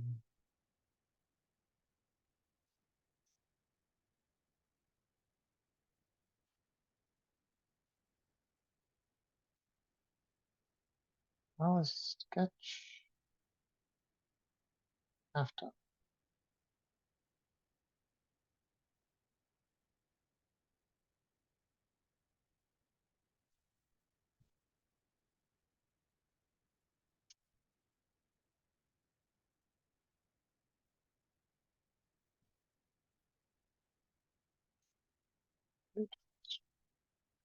View.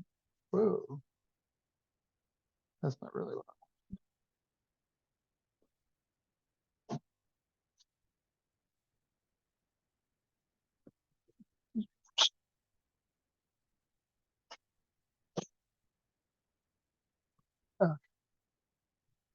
total Chong. Okay. What is it when the grandma throws her shoe at the person that's doing stuff that's bad? Oh, maybe that one. There we go.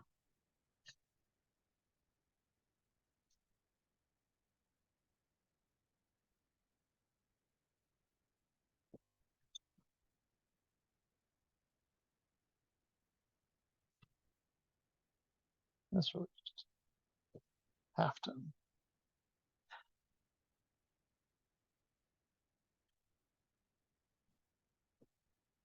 And I can bring back some of the facial stuff.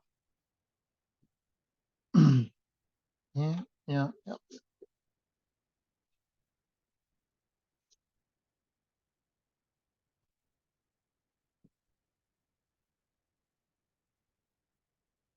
I was gonna say all this. Let's go back.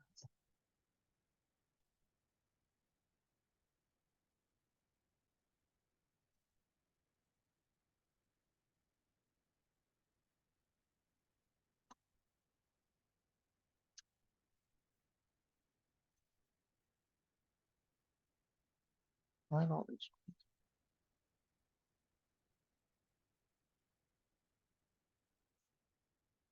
That back.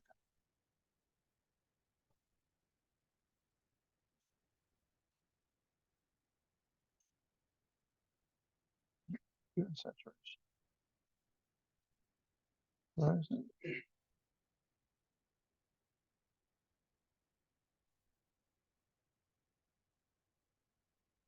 I think it's just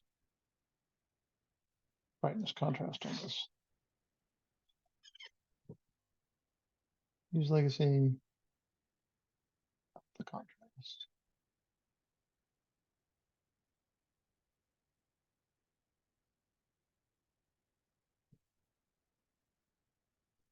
Yeah. And then image adjust desaturation. Get rid of all.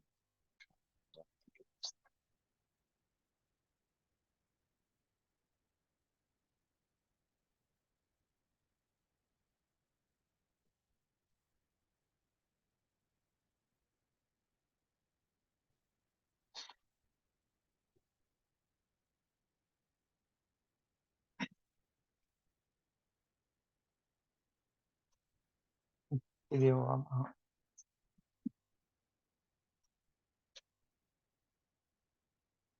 can do blending.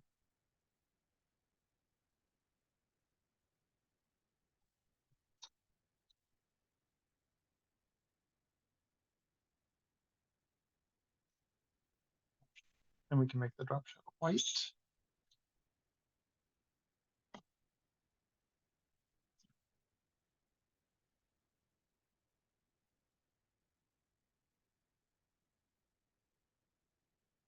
Oh, make it normal.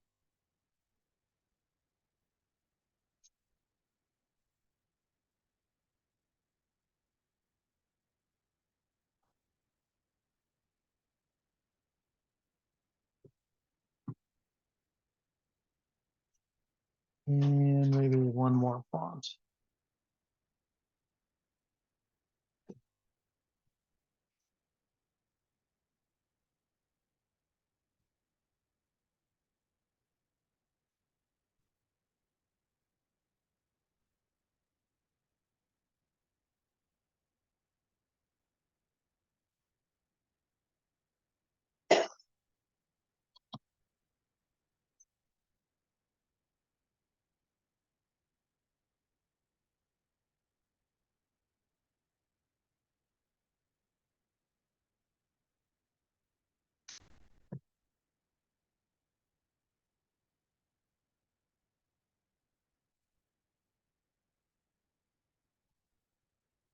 Oh, I guess we can do one more line thing. Just for fun.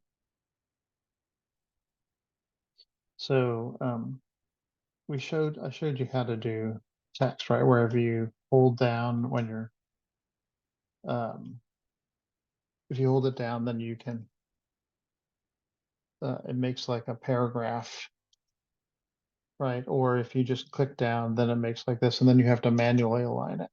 But you can choose up here whether you want it right or left align.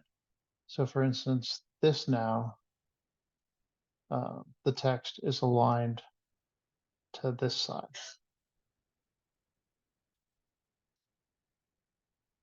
So if I were to go like that, I obviously had spaces in there. It would align to this side, and I need more text. 3 dots. It's a very cheap show. So right now I can, if I were to wanted to put this on this, over on this side here, I would align it to that deal. But I want it on the other side, so now I need to align it to this side. And this can be a little tricky.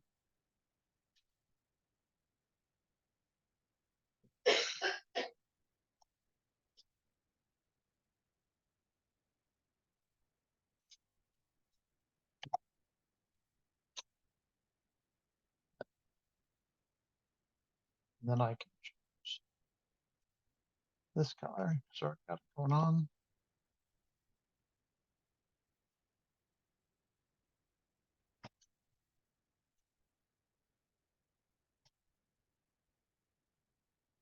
And I can even give it a little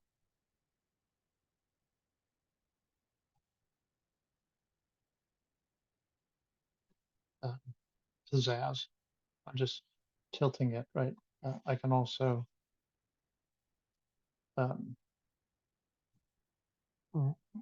do a perspective thing on it if I wanted to. I think this is okay.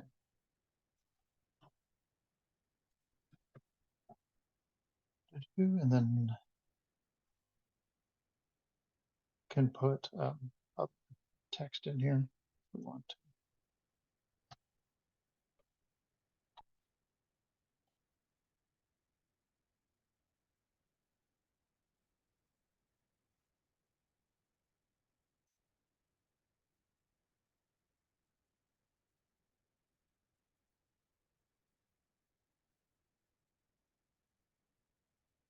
There you go. Something like that would be my poster. I got one more thing to do, and then I'll stop yammering at you.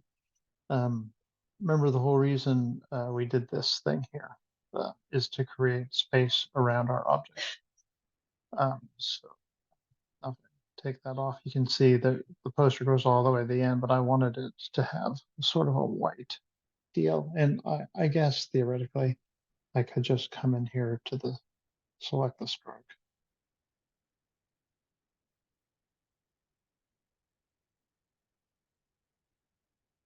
Oh, unlock it. Select the stroke and then come in here and pick this color. And it would just give me that white border that I was looking for all the way around it.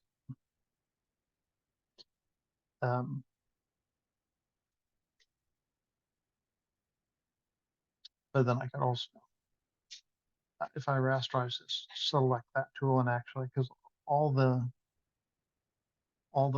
picture still exists behind it, and until I flatten it, I can't do anything. But if I want to put stuff inside just the border, like stripes or rays or something, I would have to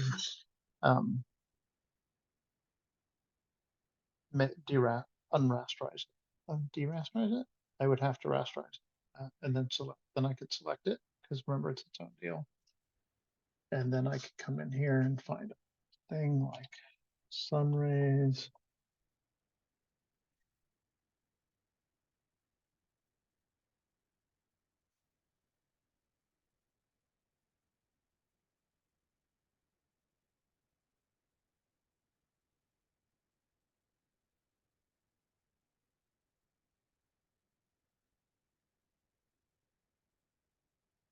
And then I can open it.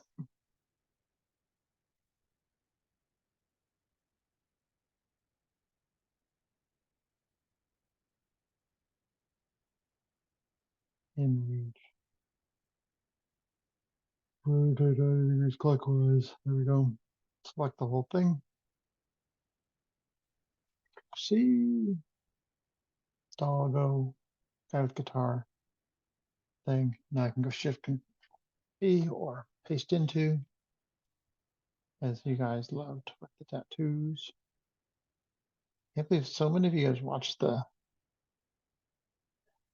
video I made before and not the new one, or you paid attention to the one I did before, not the new one. So then you can see I can put in now whatever I want and then move it around. So I want it to be more little stripes on that side, bigger stripes on that side. I can do that. I might want to change the color to match the motif.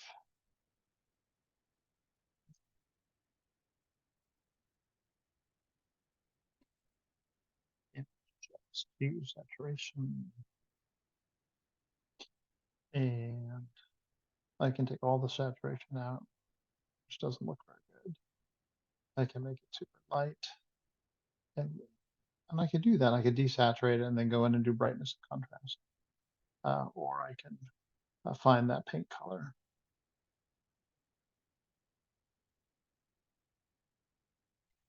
Somewhere right there.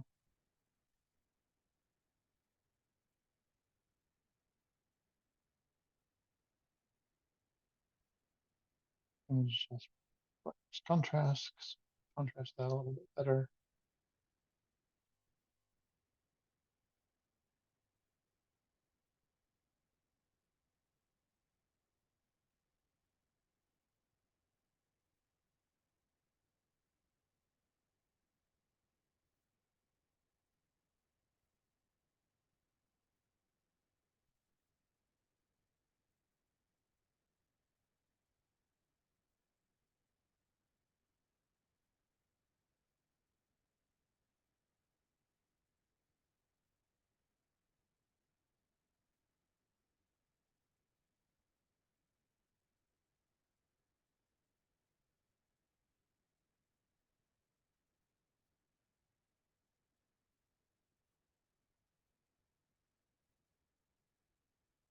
Let me move that around until it's good. I can bring it back. Thanks. Find the white. Remember, I'm just kind of altering the image. Just do it a normal image, but it's in the envelope there. So it's moves like that. Okay, there's my punk rock poster. Punk rock poster. Punk rock poster. I will. What will I do? Let me put this in the the canvas thing, and that way you'll have something to look at. I'm not going to put the PSD. I'm going to put a PDF, not a. I'm sorry, I'm going to put a PNG, not a PSD.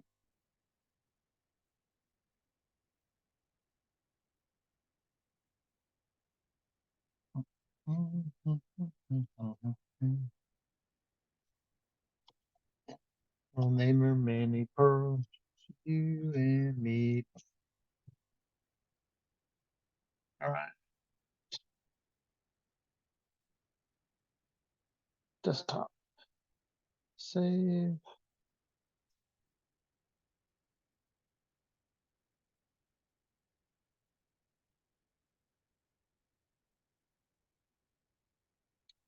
Great. Okay, guys. I'll put this in. That's your homework. I expect to see fun punk rock things. You can make them however you want. Please show some distortion, at least one character, some distortion to that character, either giant head or big eyes or a round head or whatever you want to do. Have fun with it. And then handset type like this that's aligned using one of the methods we talked about. And then the rest of the text you don't really need to do, but if you want to accentuate your poster, you're welcome to put in a background and add text to it, just to kind of sell the whole idea of what it is. Great. Okay, have a good one.